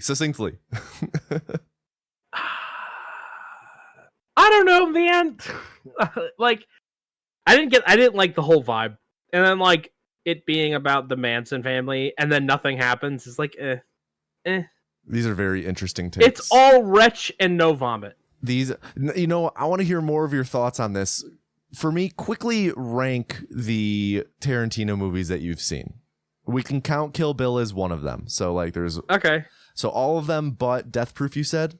Yeah, I haven't seen Death Proof. Okay, so just to run through them, so you have them all fresh in your mind: Reservoir Dogs, Pulp Fiction, Jackie Brown, yeah, Kill Bill, yeah, Inglourious Bastards, yeah, Django Unchained, The Hateful Eight, Once Upon a Time in Hollywood. Yes. So how would you rank those? Once Upon a Time in Hollywood would be my least favorite. Okay. Followed by Kill Bill, Jackie Brown, then Reservoir Dogs, Hateful Eight, Django Unchained, Inglourious Bastards, Pulp Fiction. Okay. So my three favorites are Pulp Fiction, Inglourious Bastards, and Django Unchained, and that's a pretty confident 1, 2, 3 for me. Okay. But like I said, Kill Bill and Jackie Brown are good. Like, you know, Hateful Eight's good. Yeah. The only one I don't like of those movies is Once Upon a Time in Hollywood. Interesting. Like, nothing. It's the movie where nothing happens. Absolutely nothing happens in that movie. I'm not. I mean, a lot of it is very. I'm not sure if slice of life is the right term, but it does feel a lot like, you know, reliving that era and just. He's monking off to that period of Hollywood. Yeah, it's not a very plot heavy movie. No, there's no plot. I wouldn't say nothing happens, but it's not a plot driven movie. Okay, look, this is what happens in that movie. Okay, real quick. The guy gets a guest spot in a television show, and he is crying in front of a little girl. Sharon Tate and Roman Polanski live next door. Sharon Tate shows, Margot Robbie shows her feet.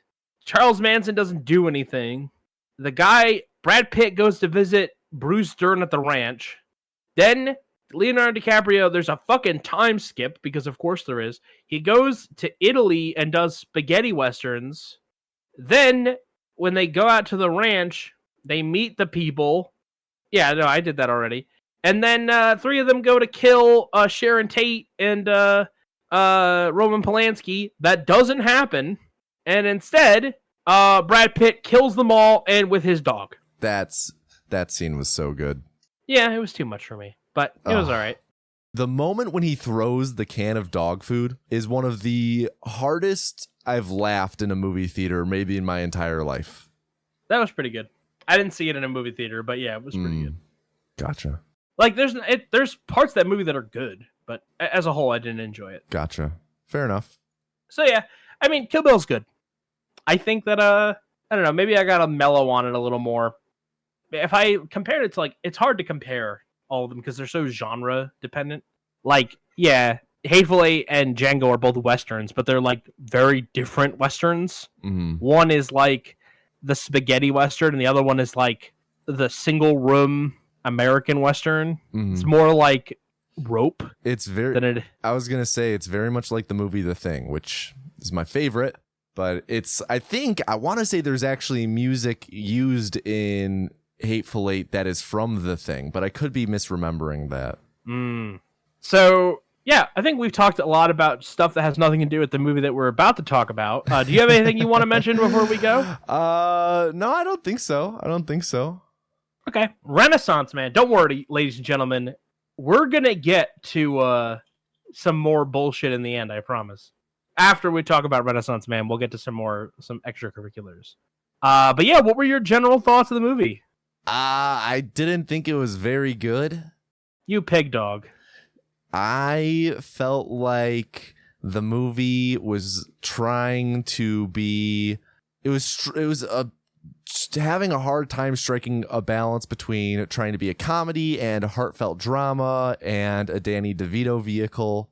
And I don't felt like it necessarily succeeded in any of those categories. I think that it's very predictable. Everything that's going to the premise I never would have guessed, which we'll get to in the breakdown, like the recap, what his actual job is and whatnot. I never would have guessed that. But as soon as the ball gets rolling, you can see where this is headed.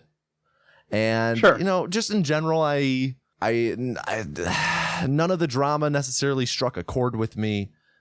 It has funny moments, but as a whole, I struggle to really think of any scenes that made me laugh, save for one, which we'll talk about in a little bit. Mm-hmm.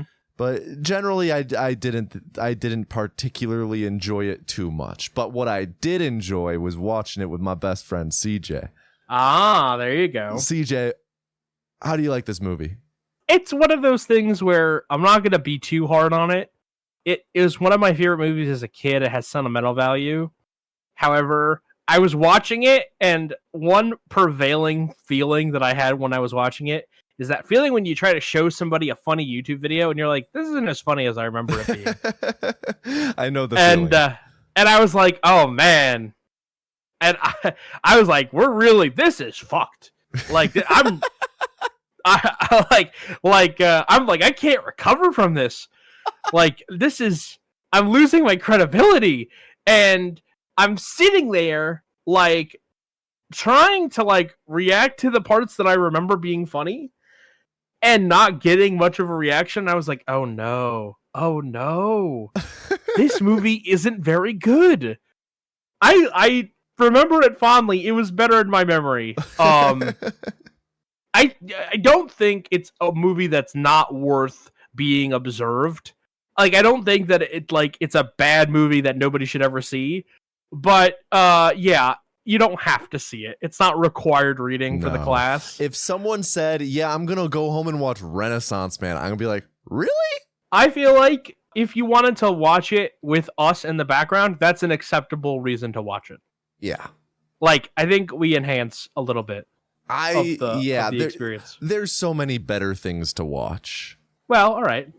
I'm trying to sell the brand here, buddy. Buy Okie Dokie merch. We just have an orange shirt. Selling the brand for you. Thank you. Yeah. All right. So let me give a quick recap of this movie. Quick. All right. I'm ready. You said the word quick. I'm going to time you. Okay. You're going to time me? Yeah. Okay. All right.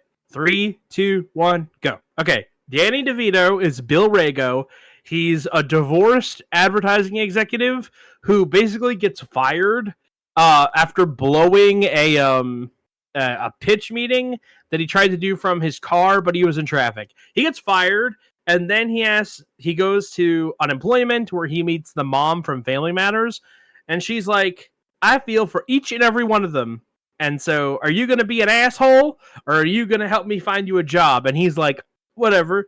She's like, what would you be willing to do? And he's like, milk cows, shear sheep, pluck chickens. He gets unemployment, and then like he's settling into getting unemployment life. And then she's like, we found you a job. You're going to be a teacher.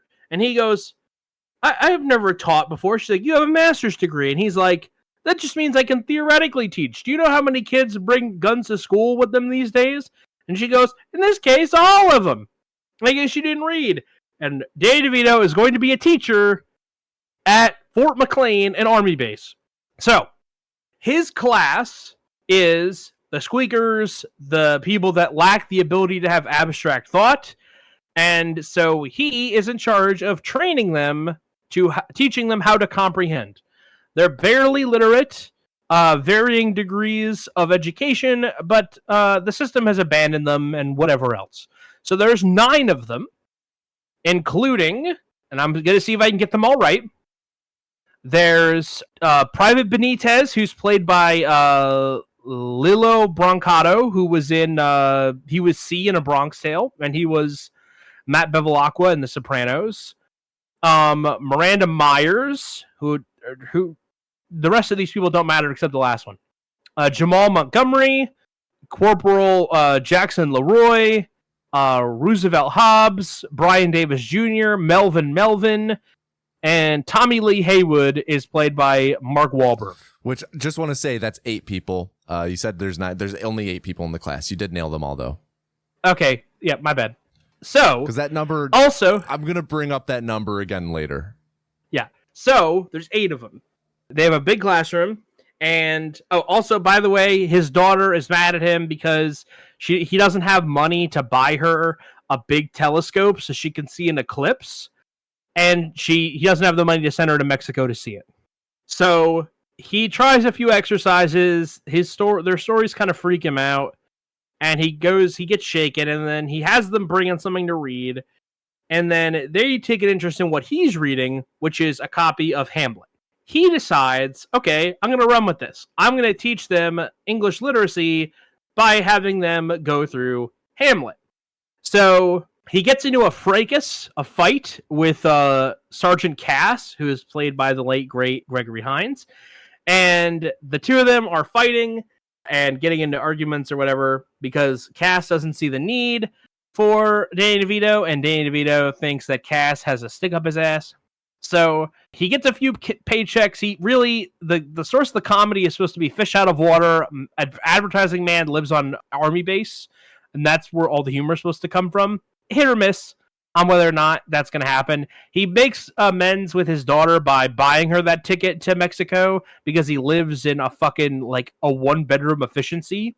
So the kids are starting to get it. He teaches them oxymoron. He teaches them simile and metaphor. He teaches them iambic pentameter by having them bang on the desk. Bump, ba, ba, bump, ba, ba, ba, ba, ba, ba. That's going to be great for the audio. That's called texture in the business. And then Brian Davis Jr., his gimmick is that he's always like, my daddy. And it turns out his dad, he says, oh, my dad was a war hero, but nobody believes him. He loses his daddy's bracelet, and then they're late for a formation, and then Sergeant Cass and Bill Rago get into a fight where Bill Rago's like, come on, and everyone else is trying to hold back Gregory Hines. He ends up in the colonel's office, and the colonel says, Sergeant Cass could have killed you, Bill. He would have been court-martialed, but he would have killed you. So, that's one of my favorite lines in the whole movie. He would have been court-martialed, but he would have killed you. So they're like, hey, listen, don't be a dick. He sees that one of them is actually much smarter than the rest, named Hobbs. So he goes to the captain, Murdoch, and has him look into it, and they discover that Hobbs is actually a drug dealer or a drug... I think he had 2 counts of possession. Basically, he was trying to hide out in the army to avoid going to jail. So they arrest him, and, Bill feels bad. He got him kicked out. There's a part of the thing where they do a musical where the Miranda ties her shirt in a knot and does a sexy dance while the rest of them rap about Hamlet. Let's see, what else? Hobbs is in jail and writes Bill Rago a letter where he says that he's the first person to check out Othello in like 16 years. Yeah. Then there's a scene where they're fighting because Bill Rago was late because he went to a job interview. He ends up having to climb the Freedom Tower, which is funny. That's probably the funniest part of the movie, if I had to guess. What you might say is what you thought was funny. That's my favorite part of the movie. That was the one scene that when I was thinking about it, I'm like, that's the one part of the movie I would say is funny.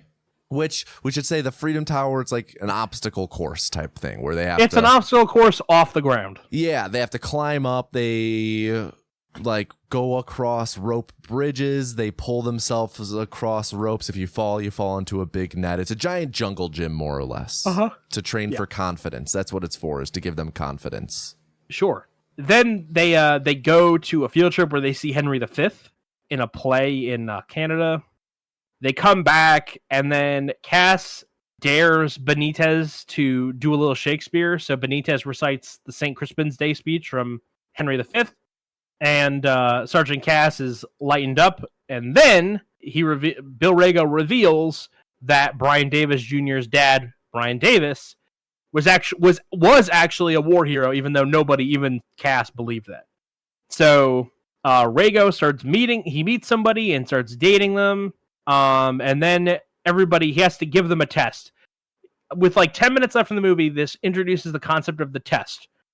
He can't require them to take a test, because if they fail, they're out of the army, which doesn't make any sense. But fine. The army takes tests very seriously, CJ.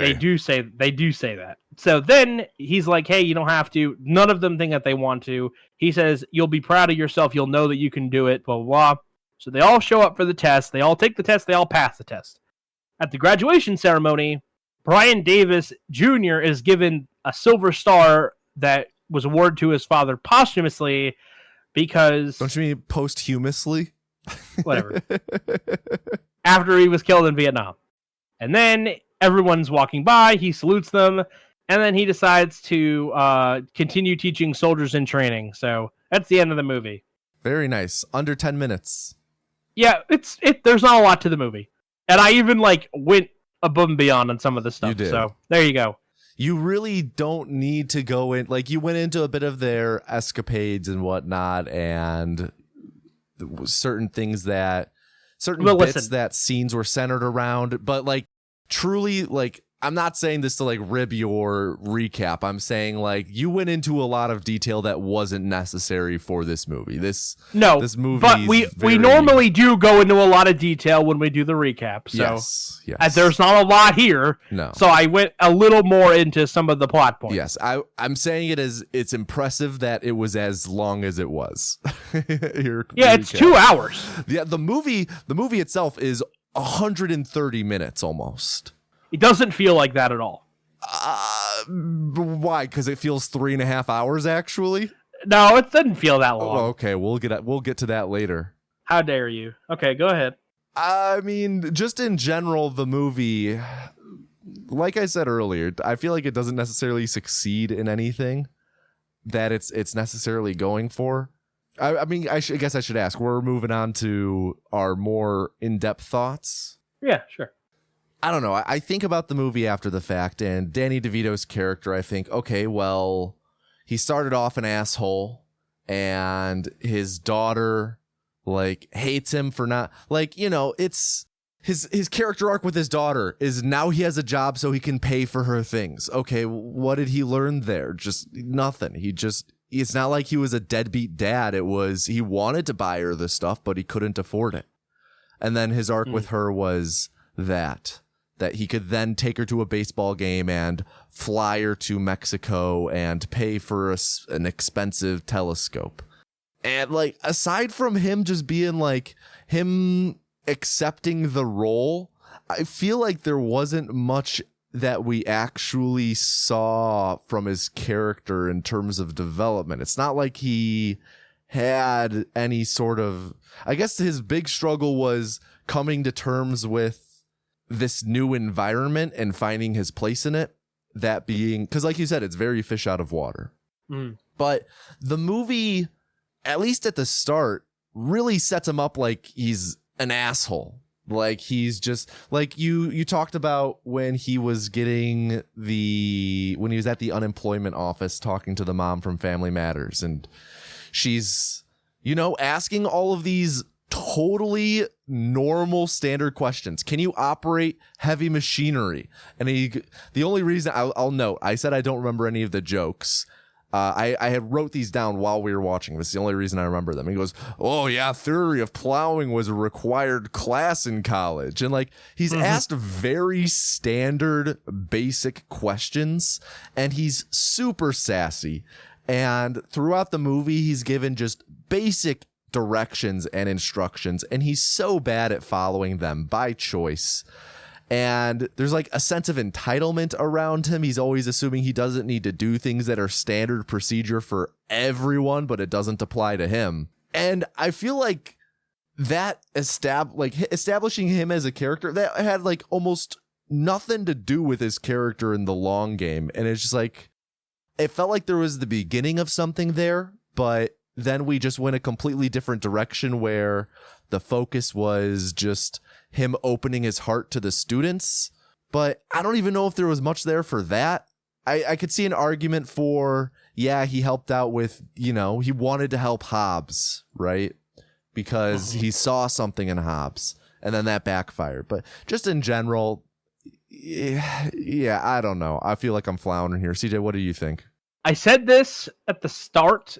This movie doesn't feel worthy or require very scrupulous analysis. Like, it's not that you can't, it's not that you shouldn't, it's just, it doesn't need it, because the movie shows you all of its cards all the time. Like, the biggest twist is something that would be revealed if you watch the trailer. You know what I mean? Like, the premise of the movie is he is a guy who goes to an army base. If you don't know that before you watch the movie, that's a twist, right? But it's not really a twist because that's how they marketed the film. It's just like they had the script, they had Penny Marshall, and they're like, okay, we need somebody to do the leading man part. They need someone who's kind of funny, who could be funny with being incredulous, and that's how the part's written. I don't think it's a fault of Danny DeVito. I don't think Danny DeVito is serviced well here, right? And I think at this point in his career, he's the angry short guy, right? If you look at what he did in Taxi and other stuff, he's the angry short guy, the smart-mouthed city guy, right? That's how the part is played. That's how the role is written. But I can't help but feeling that like Gene Hackman could have done this role as well, right? Like, it's not an exclusive part that only Danny DeVito could fit. It very much feels like there was a script. Feels like they had a script. They needed a certain thing, and Danny DeVito fits enough, right? Yes. So they got Danny DeVito. That was something that crossed my mind as well. Is like, I was thinking, like, what does this movie do well, at least in servicing Danny DeVito? Like, it doesn't feel like a role that is necessarily tailored to him, aside from the physical comedy of him trying to do the victory tower or whatever it is. It doesn't feel like it elevates him or he elevates it in any way. Yeah. No. There's no leavening in this. There's no leavening agent. There's no yeast. This dough just doesn't rise, right? It's not necessarily like an extreme negative. It's just a statement of fact, right? It just, there isn't anything that lifts this movie up at all. I really don't have, like I said, it doesn't need a really sharp lens on it. It doesn't need it. I'm not going to, really, just to say, but I guess me not wanting to get too deep into it, like, we can go into some of the specific things. I'm not saying we shouldn't. But, like, in terms of, like, bringing out, like, a thesis about this, there's nothing here. As my old art teacher said, your work is either a bedroom or a closet, and this is a closet. It's very shallow. There's nothing to it. When you open the door, you see the whole room, right? So it's not, it is what it is, right? So, favorite performances? Do you have any favorite performances or parts in this movie? Or I mean, Danny DeVito, like, I know we just talked about how it's not like he does service to the role or vice versa, but it's Danny DeVito. He's entertaining. He has great timing. I didn't hate him or his performance at all. He's entertaining. It's inoffensive. Yeah. Like, it's Danny DeVito is always a treat. He's just a very entertaining actor. So yeah, I would say, like, he was probably my favorite part. I didn't feel any sort of connection personally to any of the students or any of the other staff on the base or really any of the other characters. Yeah, there's no character development for any of them. They don't have an arc. Like, Melvin's the guy that sleeps. He's still gonna sleep. Yeah. Right? He has, like, trauma from getting beat by his stepdad, which they talk about briefly. There's no resolution there. It's just, yeah, I got beat by my stepdad. I'm going to go to sleep now. Yeah. It's like, okay, that's why you sleep, but how do we get you to stop sleeping? No. Like I said, there isn't much. No. There's not too much. Something you said that I wanted to bring up and kind of, I guess, start kicking off the topics, like just a bunch of just picking random things to talk about, is you said there's not much of an arc for the students. Something that I was really surprised by, again, there's 8 students in the class, is just how much play all of the students got. You know, I feel like all of them had maybe like at least a scene dedicated to them, like focused on them and their backstory or whatever. And, you know, it's nice. I like when characters are all fleshed out. I'm not complaining about that, but in a movie like this, it's not necessary.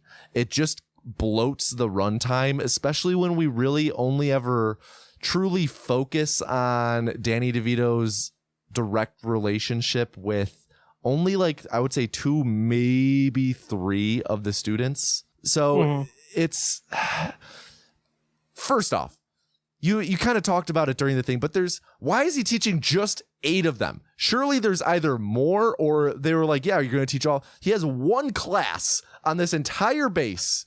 His whole job is to teach 8 students at an entire boot camp. Well, you know, because it works for the plot, right? Shit, you know what? You're right. I take it back. How many parts in Hamlet are there? Quick. 8. Yeah. No, you're right. It's just, you know, like this, we just have to accept that part. We had to accept the premise of the film, right? With like Armageddon, we had to accept that they couldn't blow it up from the outside, right? Right. I'm moving on. I'm sorry. Do you like Shakespeare? I was going to ask you that, CJ. I was really pleasantly surprised when that ended up being the premise of the movie, is him teaching them Shakespeare.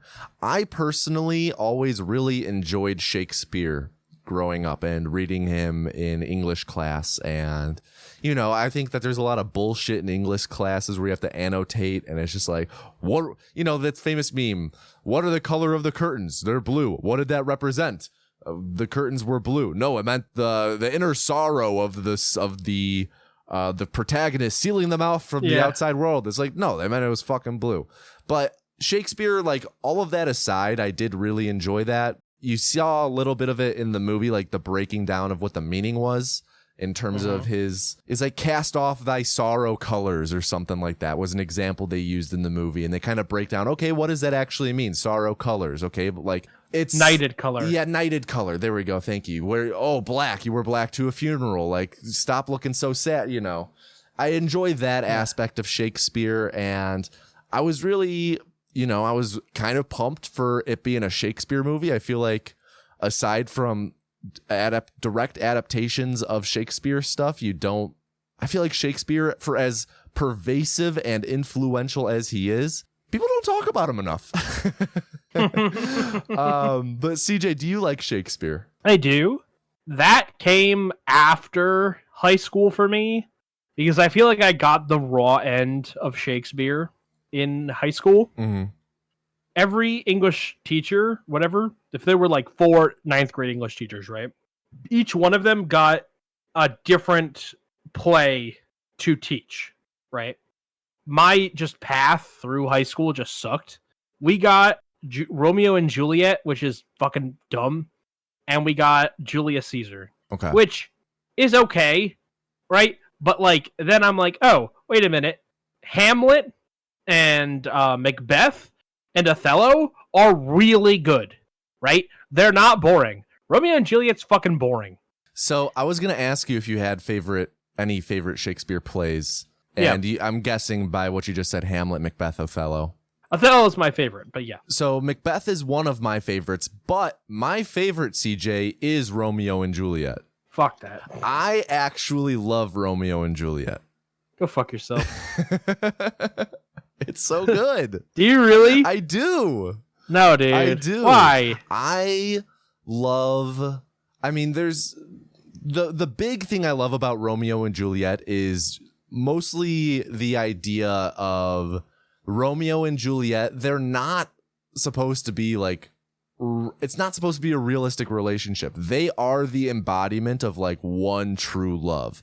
Like when you look at someone and you instantly know the first time you see them, like, no, we are like soulmates. We are, what's the word? Something twins. Like it's an idea that I really love. The idea of, no, you are meant to be with this person. And like, yeah, it's not a realistic thing. We don't really have that in real life. That's not the way real healthy relationships work. But I just love that idea in fiction of like, no, they are the embodiment of love. And that just, I've always found it to be a super fascinating play and read because of that. Yeah. And you hate that. You hate the idea of true dumb. love. It's just dumb. It's not true. It's not true love. It's just dumb. It's CJ on Romeo and Juliet. It's just dumb. Look, okay. It's the fucking like the double fake death into real death. Just like, oh no, Romeo's dead. I'm gonna kill myself. Oh my god, I was faking my death. Oh my, Juliet's dead. Fuck, I'm gonna kill myself. It's like, okay, actually, I get it. It's Romeo's dead. Now I'm gonna. Wow, this guy can't even remember the plot of Romeo and Juliet. Wow, thank you. Listen, man. It's just like Julius Caesar's better than Romeo and Juliet, in my opinion. But like, it's still like, okay, I know what happens in both of these, right? I get it. We're gonna stab Julius Caesar in the back. These two kids are gonna die. That's it. So I don't know. There's other more interesting stories, like, in my opinion. Fair enough. Speaking of Shakespeare, though, something I wanted to call out specifically, a quote from this movie, is the Bible gets brought up. Ah, fucking Bible. And I want to say it was the actor was his like Hobbs. Gregory. No. Gregory Hines, was that the actor? The tap dancer? Yeah. So his character, at one point, like, I feel like it was him and Danny DeVito. They're like, Danny DeVito's quoting Shakespeare to him, and then he quotes the Bible. No, that was Hobbs. Oh, it was Hobbs who said that? Yeah. Oh, okay. The Bible's quoted, and someone goes, the Bible. Even Shakespeare has his superior. Yeah. And in the moment, I think I said this, but I don't think the Bible's necessarily considered a well-written book by any means. It's a collection of books written by many people over 1,000-year period. Have you ever heard someone like who's just like, you know what? I really like the Bible for its literary content.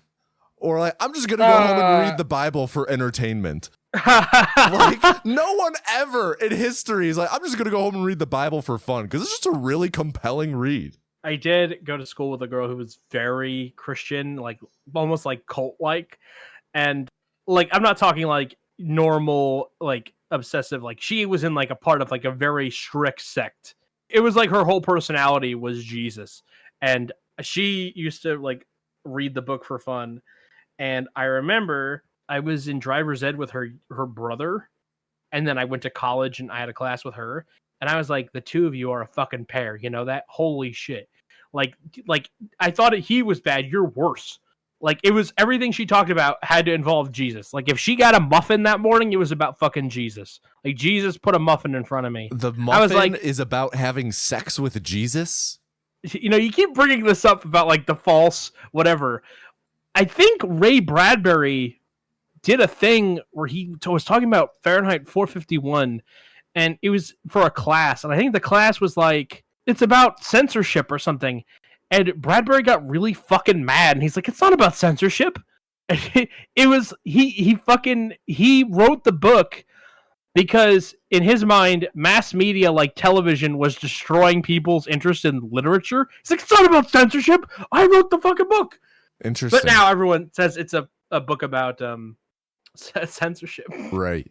But it's just the same thing. It's just like, it's why are the curtains blue? I don't know, man. Did the guy who wrote it think that there was some symbolism, or are we just overanalyzing? Why were Jesus's curtains blue? Now, there is there is something to be said about, there's two books. There's Fahrenheit 451, the book that Ray Bradbury wrote, and there's Fahrenheit 451, the book that we read, right? Those are two different things as they exist in the world, because the book that you read belongs to you, but the book that he wrote belongs to him. Totally agree. Yeah. So totally it's agree. not that you can't look at it and see it as an allegory for, or a warning about censorship. It's just that that's not what he set out to do. Right. Right. And any correlations drawn thereafter are not necessarily correct, right? Right. But yeah, no, back to the Bible and the Muffin Lady. Yeah, she liked to read the Bible. I don't think the Bible is particularly well written, but I haven't read it in a while. It's next time you're Who's in a just hotel, got the Bible out, dude? Exactly. Next time it's the only time I ever even look at a Bible is when I go to a hotel and I open the nightstand to like put shit in it. Our hotel didn't have a Bible in it. Yeah, fucking Gidgeons are slacking. There you go. Something I wanted to bring up. A little section I called, "Sorry, can you speak up?" So it's one of the climax big moments of this movie is the St. Crispin's Day speech. For those of you, if you're unfamiliar, the St. Crispin's Day speech is from the play Henry V, which is the play that they go and see in this movie. And the big thing with this speech, the St. Crispin's Day speech, is it's pretty much, it's a rallying the troops speech. And in this scene, Benitez, one of the soldiers, one of the students, they're out training boot camp exercises in the rain at night. It is thundering, there's lightning, it is pouring, and he gives the St. Crispin's Day speech because Gregory Hines' character is kind of grilling him a bit, you know, being like, well, Shakespeare's good for nothing, you know, and he is kind of mocking and teasing Benitez and the other soldiers in a way and asking them to recite Shakespeare. I want to hear some. Exactly. So he gets up and he gives the St. Crispin's Day speech. Everyone is moved. All of the soldiers like stop their training to listen to him. Yeah. Gregory Hines is moved by it, and he's like, he has this newfound respect for what Danny DeVito's been doing this whole time. David DeVito, right? The tall guy. That's what you said. Yes. Gregory Hines. The thing about this speech that he gives, though, it's got to be one of the least dramatic speeches I've ever seen in a movie in terms of how it's performed. There is like thunder and lightning in the sky. You can barely hear the thunder. Like, it's not shot cinematically at all.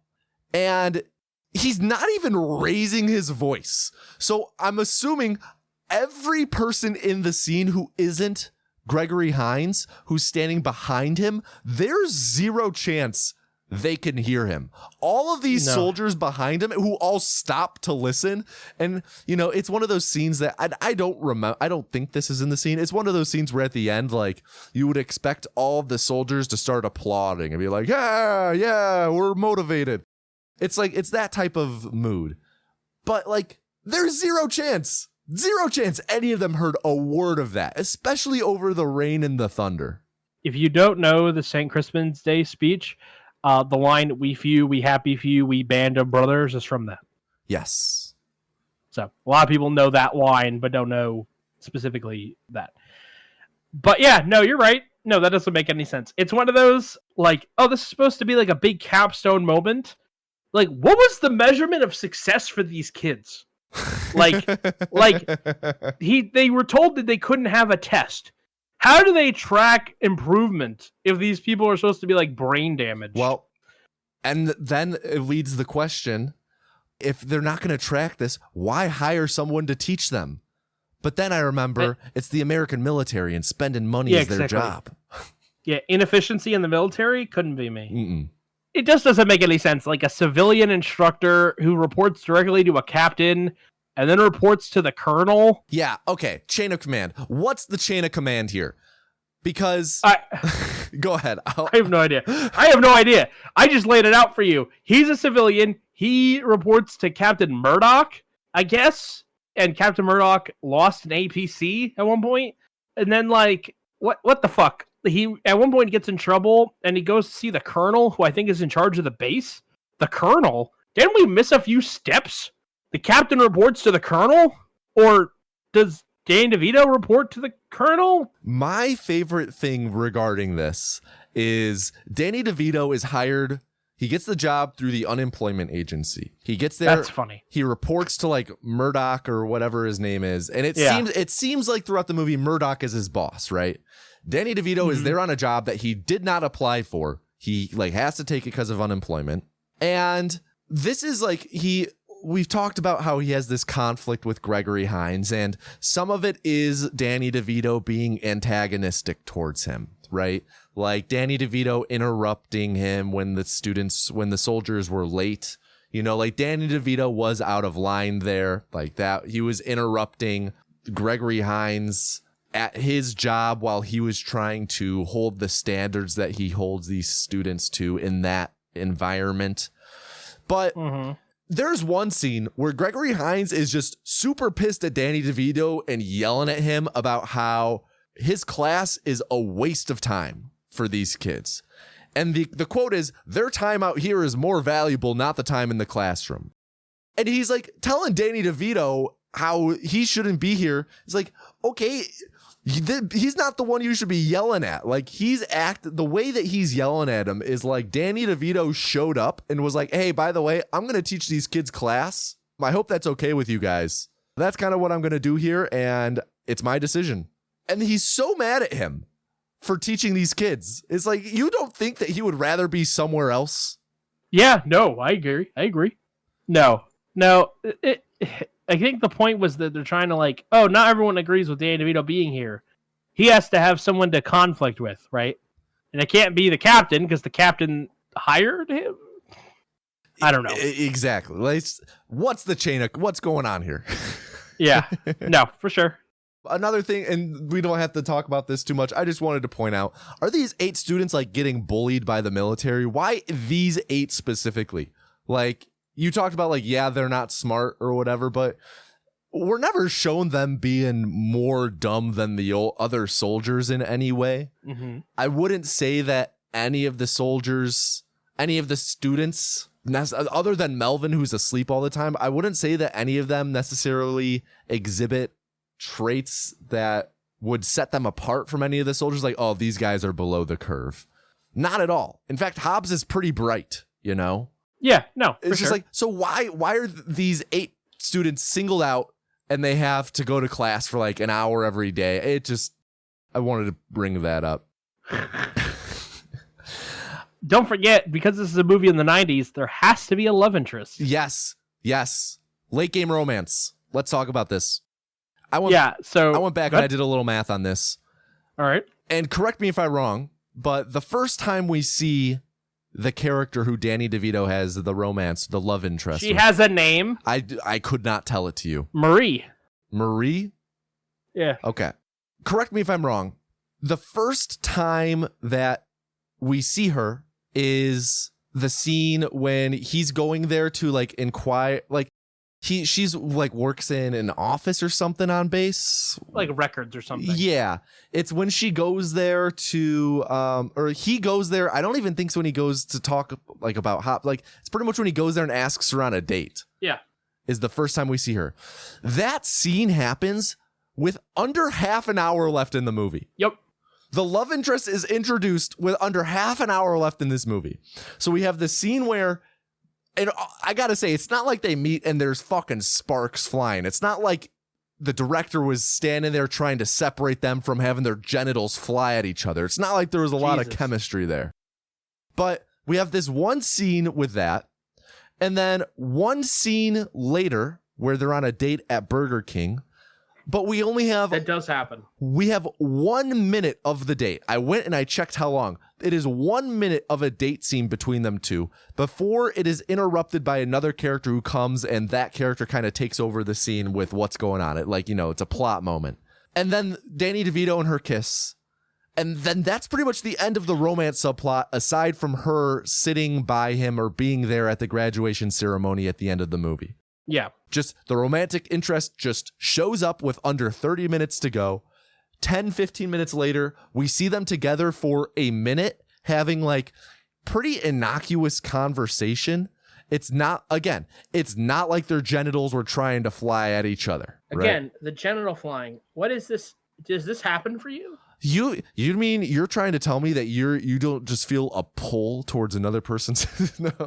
The heat of her genitals, just exactly. makes me drawn to her like a magnet. Exactly. No, I've never had it's like out of a cartoon. It's like, but it's just I think in the moment. I'm sorry, Jade. I think in the moment when the romance was introduced, I was like, wait, are we doing this now? There's romance in this movie? Yeah, no, they did. They went for it. It was incredible.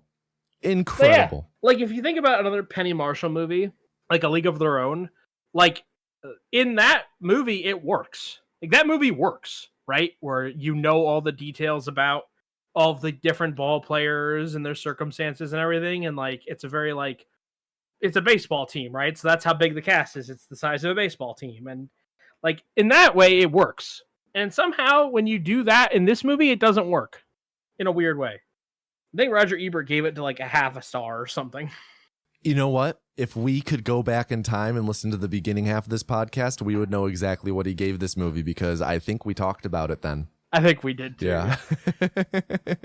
I don't think this movie's a waste of time. I stand by that. Debatable. Nope. Okay. Before we talk about time with this movie, I want to talk about Hobbs real quick. Okay. You talked about just a few little bit ago, like the biggest twist of this movie you would see in the trailer. Yeah. And I never watched the trailer, so I wouldn't know what you exactly were referring to. Like I was talking about the idea that he goes to the army. Okay. So to me, the biggest twist in this movie was the whole Hobbs backstory. And to me, it wasn't life in the streets of the big city. Exactly. Don't know my friends from my enemies. The song that plays that sounds like Randy Newman is trying. I don't even remember. I just remember talking about it sounded like a Randy. It sounded like it sounded like South Park trying to do a Randy Newman impression. This song, but yeah. So okay, Hobbs. To me, like the quote biggest twist was his backstory and him getting thrown in prison. I was not expecting that at all, but it wasn't a twist where I was like, oh, this is a good twist. This is adding something, because honestly, it's so pointless. It's so pointless. Yeah. What is the point of Hobbs as a character in general? What purpose does he serve other than, I guess, just to recap Hobbs's arc, right? He's in the class. He's one of the first, like, of all the 8 students, one of them, the Davis Jr., he's kind of the dorky one. He's in on the lessons right away. He's kind of the teacher's pet from the outset. Mm-hmm. But Hobbs is the first one in the group who, initially in the classroom setting, all of the students are sitting in the back of the class or farther back. Only Davis Jr. is in the front row. All of them are very disinterested. And it's Hobbs who is the first character to kind of turn. He's the first one to show an interest, and in the class, he gets into a pretty engaging conversation with Danny DeVito. He gets up mid-conversation and moves to the front row. And it's like, oh, the first domino has fallen, right? Mm-hmm. And then he ends up going to jail, and his entire character arc is wrapped up with a letter that he writes to Danny DeVito saying, more or less, I'm doing well in prison. I'm working on bettering myself. I'm checked out Shakespeare from the library, and they said I was the first person to check out Shakespeare in 16 years, which, brief tangent, I lost my shit at this. There is zero chance no one has checked out Shakespeare in prison in 16 years. Reading is like the number one activity amongst prisoners. Reading is so popular in jail or in prison because they have so much free time, and it just, your mind goes crazy without anything to do. So people are always reading. And you're trying to tell me no one in 16 years, over a decade and a half, has checked out one of the most famous and influential authors of all time? What? Yeah. Not a chance in hell. Not a chance in hell. Anyway, getting back. Hobbs, his whole arc is wrapped up with over 20 minutes left in the movie. It's right around the time that Danny DeVito asks Marie on the date. And there's still a lot to do plot-wise and character-wise. And it just felt really tonally weird going from, all of the machinations of the plot and all of the individual scenes and jokes to the resolution of a character's story and the saccharinity, whatever that word is, just how saccharine of a moment it was, back to, the chaos of everything. The St. Crispin's Day speech, I believe, is like either right after or right before. And it just, it feels so out of place. Like, Hobbs really serves nothing, no purpose other than just being like, hey, we're going to get some resolution on this soon. Hey, look, Danny DeVito's doing a good job. We're going to get our resolution for everything soon. And this is all going to wrap up just like this. It just, I don't see the reason for Hobbs's twist, because then he's gone. There's like zero mention of, I made a prediction. I was making predictions all throughout this movie and most of them were right. And I was like, oh, and Hobbs is going to show up at the graduation in the crowd. He got out on parole because they alluded to that. Like, I might make parole soon. I'm trying to do better. And I was like, he's going to show up again. It's going to be a nice thing. He's reunited with his friends. He celebrates them graduating as he could not. And he's there in support. He's grown. But that's not there. His character, we never hear from him again after this letter he wrote Danny DeVito. And it just, why? What was the point of him? You know what I'm saying? Yeah, I get it. I mean, it's a twist because, like, you have to have a twist, right? You gotta keep the people guessing, I guess. Gotta have an emotional downbeat. Because they're doing too good, right? They are doing, and that's another thing I wanted to say, was like an hour, and again, we're gonna get to this. I keep kicking this can down the road. Don't worry, we're running out of road. An hour into this movie, the students are like all on board and they are doing great. And we are under halfway there because this movie is like just a little over 2 hours. It's like 2 hours, 8 minutes. At the hour mark, like, we're almost there. This movie could really be re-edited to be like 75 minutes. I'm confident in that. Sit me down with Premiere Pro for an hour or two. I can cut this movie down to like 75 minutes. Okay. I believe you. It's just like you said, they get there so fast and there's so much movie to it. So I guess let's get back to let's transition into this conversation. I called this the Lost Tapes because right before we started recording the commentary track, like, usually we'll jump straight from pre-show to commentary track just a little bit so you guys can see how the whatever is made, how the sausage is made. We'll like go to the bathroom, be like, all right, ready, whatever, and we go right into recording. But we had just a really brief conversation before this. And I have no idea where this is going. Okay. I wish I had recorded this so that I could play it here. You said before this movie, I think this movie is like an hour and a half. And I said, CJ, it's over 2 hours. And you said, what? Well, it'll go by fast. It's funny. So first, did this movie go by fast for you, CJ? Yeah. That's crazy to me. This movie felt like it was almost 3 hours. No. It's 2 hours and 8 minutes. Like I said, we get to the point an hour in. There's unnecessary romance. There's unnecessary students, unnecessary focus on students. And it just drags. It drags, CJ. Doesn't drag. It drags like my nuts on a 140-degree day. It drags. Would they stick? Would they stick? Yeah. No, I butter them up. Oh, okay. Animal fat. Exactly. The second thing, you said, well, it'll go by fast. It's funny. Follow-up question 2. Was it funny? Yeah, there were funny parts. I don't think that makes it a funny movie. Oh, here's the second quote you gave me. If you don't find this movie funny, I'll send you a third toy car. Oh, yeah, I did say that. Again, for this movie being an attempt at a heartfelt dramedy of a curmudgeon-y man, finding a renewed sense of purpose, it really fumbled the D part of the dramedy. I didn't find it to be terribly funny. The physical comedy of the Victory Tower scene, he climbs up. It's this whole thing. He struggles to get up there. And once he finally gets up there, he realizes, oh, I got to get down now. And he's like looking over the edge. He's getting vertigo. And he has to rappel down. And him rappelling down, great bit. Seeing Danny DeVito, like, he got on dancing shoes. Yeah, because he's barely going down and he's like tapping his toes against the wall. He's just flexing his ankles rapidly to tap his way down the wall. And that was great. Great scene. But I really can't tell you off the top of my head another moment of this movie that made me laugh. Ha! Okay.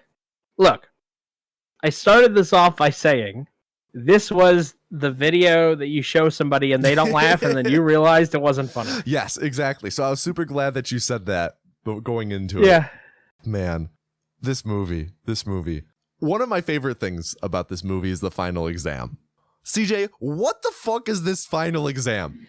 Yeah, I know, right? Like, so for those of you who have not seen this movie, the final exam, it's kind of a montage. Right? It's not like we sit there and we see them take a test. Like, we see him and the students having an exchange. It's not a test where he sits there and grades them, right? CJ, I can't remember if this was a conversation we had very early on in the podcast or not. Part of me wants to say that we talked about this on the podcast. You talked about how when you were in high school, maybe middle school, you had an English teacher who was like, if you read this book and do a report, you can get a minimum of D, whatever. And he's like, if you read Dune and we have a conversation about Dune and you can convince me through the conversation that you read this book and understood it, you automatically get an A. Yep. And you were going to do that, but it didn't fit in your backpack. This final exam is pretty much that. It's Danny DeVito having a conversation with them about it, right? It's not a multiple choice thing. They're not sitting there and writing essays, but it's not like he's sitting there and having an engaging conversation. He walks up to a few of them, and for half of them, they just name a random character. Yeah. And he goes, yup. And he's like, he walks up to one and they're like, Mercutio. And he's like, yup, A for you. Walks up to another one, Malcolm. Yup, A for you. Others, and like for some of them, he'll just look at someone and be like, Lady Macbeth. And then they like talk a little bit about it. It's like, what is the question, first off? But it's just like, how is this an exam? No, you're right. I mean, it didn't make any sense when we were watching it. It made sense more when I was a kid, I guess. Yeah. So there's that, right? For sure. I don't know. I have no comments on the test.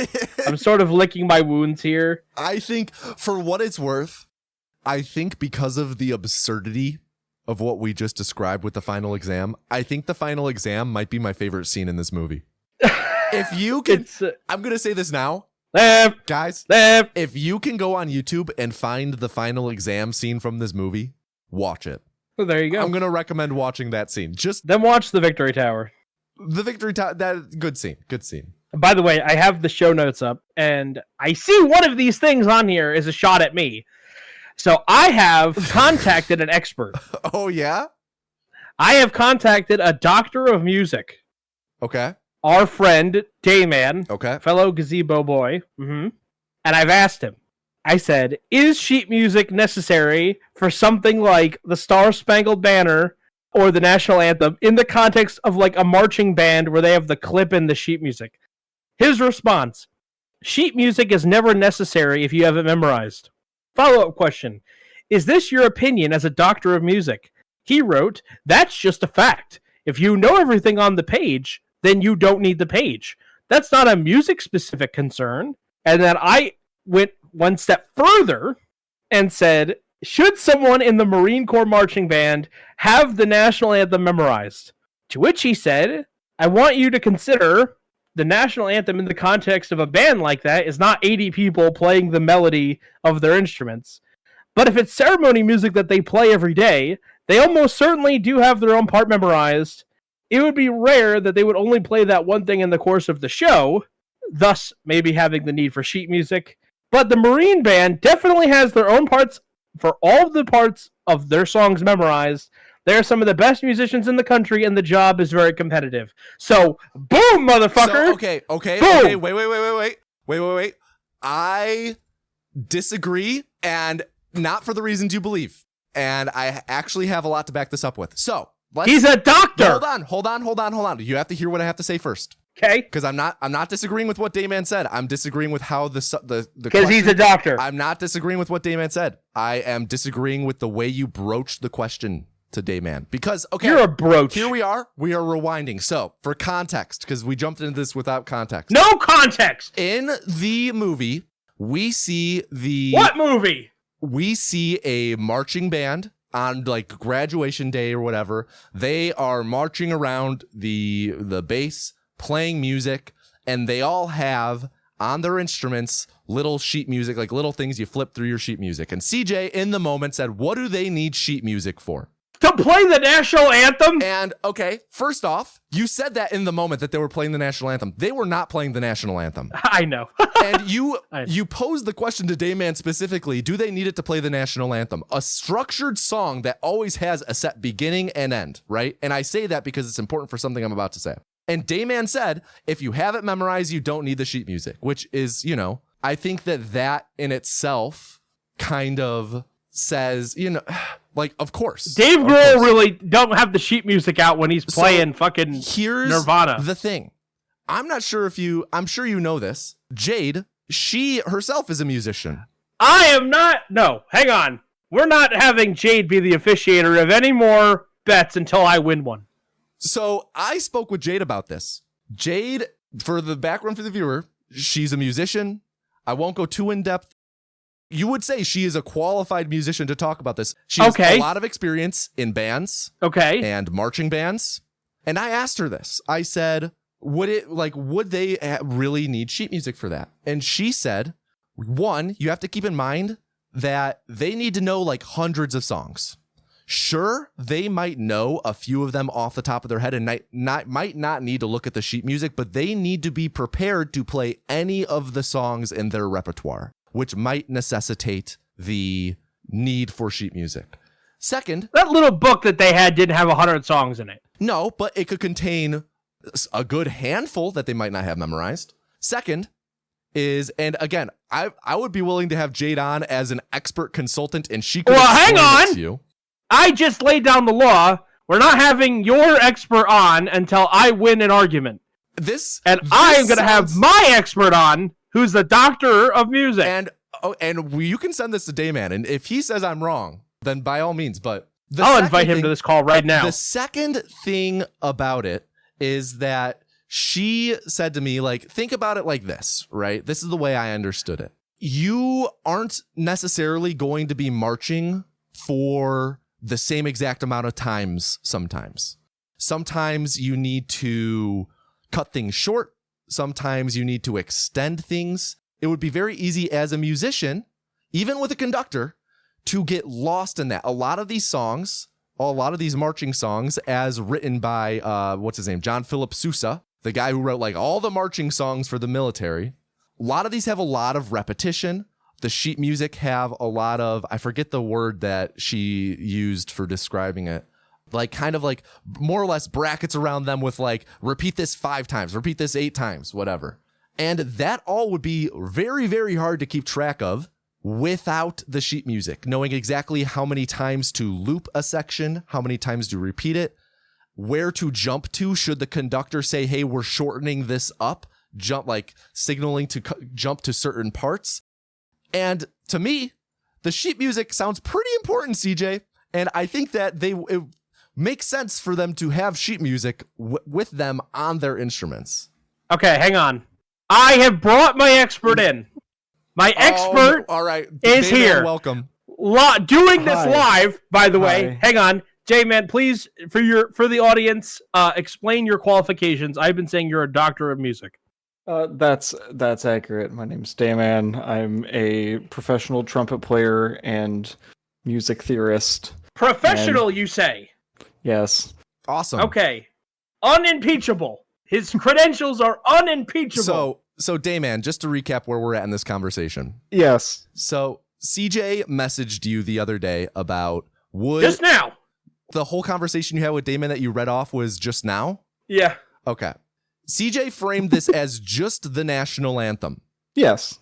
These, in the movie that we watched, this marching band, they were playing marching tunes, like Sousa marching tunes, right? Sure. Yeah. Would it be ridiculous for them to have sheet music for this? No, of course not. God damn it. Thank you. Is that it? Yeah. I guess. Thank you, Dayman. Okay. No problem. Yeah, thanks. Bye. See ya. Hey, what happened? You fumbled the bag, CJ. All right. Well, that happened. What are we doing? Oh my god. What are we doing? Amazing. Thank you for that, CJ. Thank you. CJ, I have one very, very important question for you, though. Could you have done a Renaissance Man? Yeah, I could have, yeah. You could have done a Renaissance. So I guess let's define Renaissance Man. Yeah. I could teach them Hamlet. Okay. To the point where they could pass that stupid test. Mm-hmm. I could not get my ass kicked by Gregory Hines. That's very easy, especially because Gregory Hines is dead. And I think I could climb up and belay down from the Victory Tower. You know what, CJ? I think this is the most reasonable one you said you could have done. In fact, I would agree with you. I think you could do a Renaissance Man. I feel like I still could have done part of a Die Hard, but that's, you know. Done. What was it? You think you could have taken out 4 of them? Yeah. 3. Oh my lord, 3 or CJ. 4. All right. Listen. Let's ask the real question. Is my pride not damaged enough that my own expert fucking cut me down? Oh my goodness. That might be my favorite individual CJ moment that just happened with Dayman. Oh. That was amazing. All right. Well, the real important fine. question. Let's ask the real important, hard-hitting question. By the way, really quick, I'm ending my embargo on Jade being a judge because my own expert didn't agree with me. So, tisk, CJ. One day I'm going to win one. One day. Okay, go ahead. One day. That would require me to be wrong. And I mean, we've already covered on this podcast. I know everything you know and then some.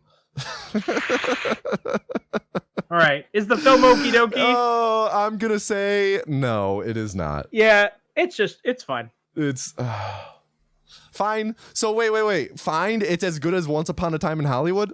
No, I didn't like that movie. It's just as good as Kill Bill. Interesting. Oh, right. No, It was not. Kill Bill No, you said it's was not. fine. It was Kill Bill you said It's fine, not. right? It's worse than Kill Bill. Gotcha. Yeah, thumbs down. Thumbs down. Wow. 2 thumbs down. I still think of it fondly. Good. I was going to say, if we have nothing else to say about Renaissance Man, then before we talk about what's coming up next on The Film is Okie Dokie, CJ, what have you got to recommend? I've actually been watching a lot of shows recently. Nice. So I have 3 for you. A show on Apple TV, which you actually have told me to watch, and I haven't. It was Severance I watched. Yes! Yeah. I don't like Adam Scott in general. Okay. I think he's 1 part annoying and 2 part. I think he looks like he has a pelvis in his face. Like he's just got like weird butt face. I think it's because he has really high cheekbones. I don't know. But anyway, he always also looks disheveled. And then the guy who I thought was annoying from Fallout was in the show. The big guy. Oh, yeah. Dylan. In the show, his name is Dylan. Yeah. John Turturro was great. That was a nice surprise. And Christopher Walken was nice. They're terrific in that show. They were terrific. You know, I wish there was more resolution than what we got. Not enough resolution in the first season of But a I'll thriller say- mystery show. No, I know. But I'll say this. I will say this. I was very invested in the mystery.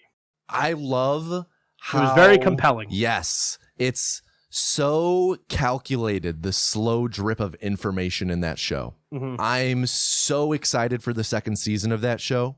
I think I would like 3 seasons total of that show with the premise that it has. Yeah, okay? I'm really curious as to what we're going to learn in terms of... I don't want any more. Like, a lot of streaming shows now do 3 seasons. That's perfect. Yeah, I agree. You get to tell a story in 3 parts. And it's perfect. Agree. I think that... And, you know, it is hard to say because we really don't know a lot about what's really going on in this show, right? We really don't know. We know a lot more than we do at the start of the first episode, but we really don't know a lot. Which is why I made the disclaimer with the premise that we're aware of, right, and that premise remaining intact. Yes. I only want 2 more seasons of this. Yes. Yeah. No, I think 2 more seasons could be good. I mean, if it's all this quality, though, give me fucking 80 seasons. This could be the greatest show ever. No. But yeah, a good, big, solid recommend for me with Buttface Adam. I also watched another show that was on Apple TV, which I recommend. Is called Sugar. Right. Starring Colin Farrell. Really good. I was really into it. Right? Are you ever going to watch the show? Maybe someday, but feel free to say whatever you want to talk about it. The show on its face was something I was very interested in as a premise. And then it did something that I didn't see coming and felt out of place. Okay. Having said that, now the show has a new definition. What before was a regular sort of missing person case now is a larger story, and the universe has more room to grow. So in that regard, it's subsequently interesting, even though how it got there, I did not find interesting, right? So recommend that show. The last episode of season 1 came out last Friday. So just a couple days ago from when we were recording. Recommend that. It's a good show. Has a lot of great character actors in it. And yeah, so that was fun. And for the last thing I'm going to recommend... I think I know what this one's going to be. Oh, go ahead. You want to make a guess? Does it start with an X? Yeah, I was going to recommend that. X-Men 97 finished up last Wednesday. Again, dating this podcast, but really good. Really solid show. I know some people are turned off by animation, but this show is beautifully animated. They were able to capture that 90s X-Men style and bring it and modernize it and make it unique. And the finale of the season set up more seasons. And I think that they're already in the middle of animatics for season 2 and season 3 has been confirmed. So we'll see if they keep going with this. This is what Marvel animation should be. I don't want a Spider-Man 98. I don't want an Avengers show. Just don't overdo it. They will. They 100% will. But don't overdo it. This is great the way that it is. The thing that I'm really curious about with the subsequent seasons is the quality, because the guy who is the showrunner for this show, I'm not sure if you're aware of this, CJ.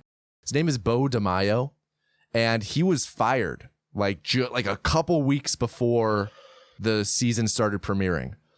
I believe he already helped with like writing and storyboarding for season 2, so his influence is there for the next season.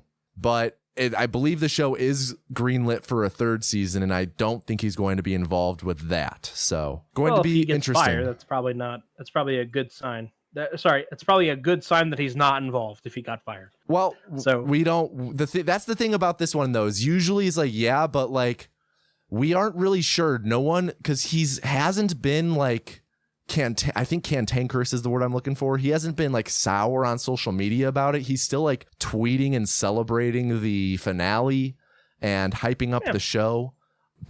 I've seen people, I think he has an OnlyFans, and people are theorizing it might be kind of like a James Gunn situation where he got fired for that. Okay. But we aren't sure. So I'm curious. I hope that it stays. I've only watched a couple episodes of the season, but it's really good. I'm sure I'll co-sign it once I finish it. But I'll co-sign that recommendation right now. Sure. What do you have to recommend? I've been watching a ton of movies lately.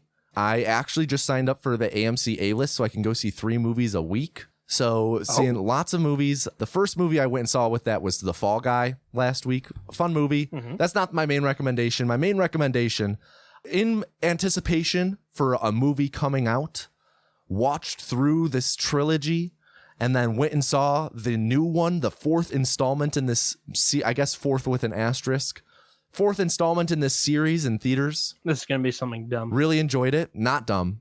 The new Planet of the Apes series. Oh, gross. Why? They're so good. They're not. They're terrific. They're terrible. No. They're so good. I rewatched Ape Together Strong. Rewatched Rise and then Dawn and War, all great, and then went and saw Kingdom again. Great.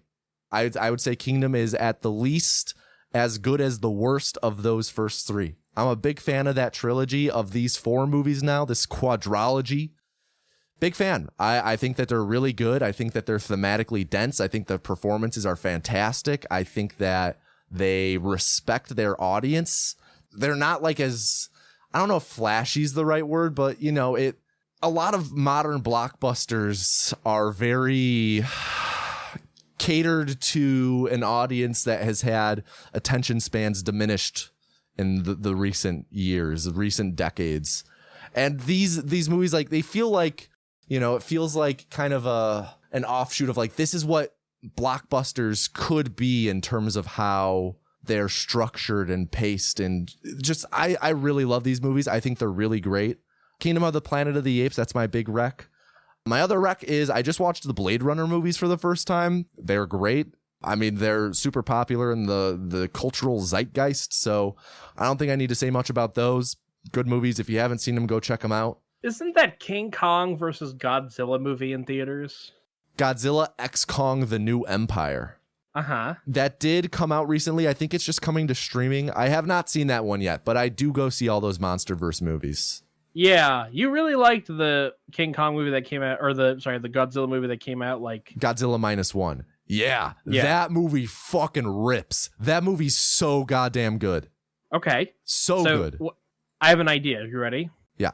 I'm going to fly to you. Okay. We can go see Godzilla versus X King Kong, the Empire of whatever the fuck you said. Right. The Big Bananas. All right. Yeah, the Big Bananas. What are you doing this weekend? This weekend? Oh, geez. Oh, I have some friends flying in from Colorado.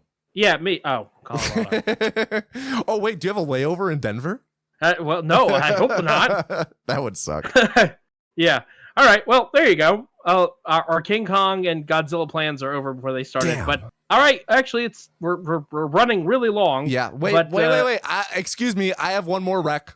You recommended like 6 movies. And okay. Go ahead. The one other thing I wanted to rec, it's a 4-hour YouTube video. I'm an hour in, but I'm enjoying it. Jenny Nicholson just released a new video going over the Star Wars hotel and the failure of it. I'm a big Jenny Nicholson fan. It's the first video of her she's released to YouTube for a while. I know that she's active over on Patreon. If you're not familiar with Jenny Nicholson, she does deep dives on a bunch of random stuff. She's a big theme park person. She does random things like script doctoring movies, and there was one video where she tried to track down and find a giant plush spider that's like 9 feet, and just the crazy story of it, or like a deep dive on a random Hallmark YouTube channel. She does a bunch of like really weird out there stuff, but I always love her breakdowns.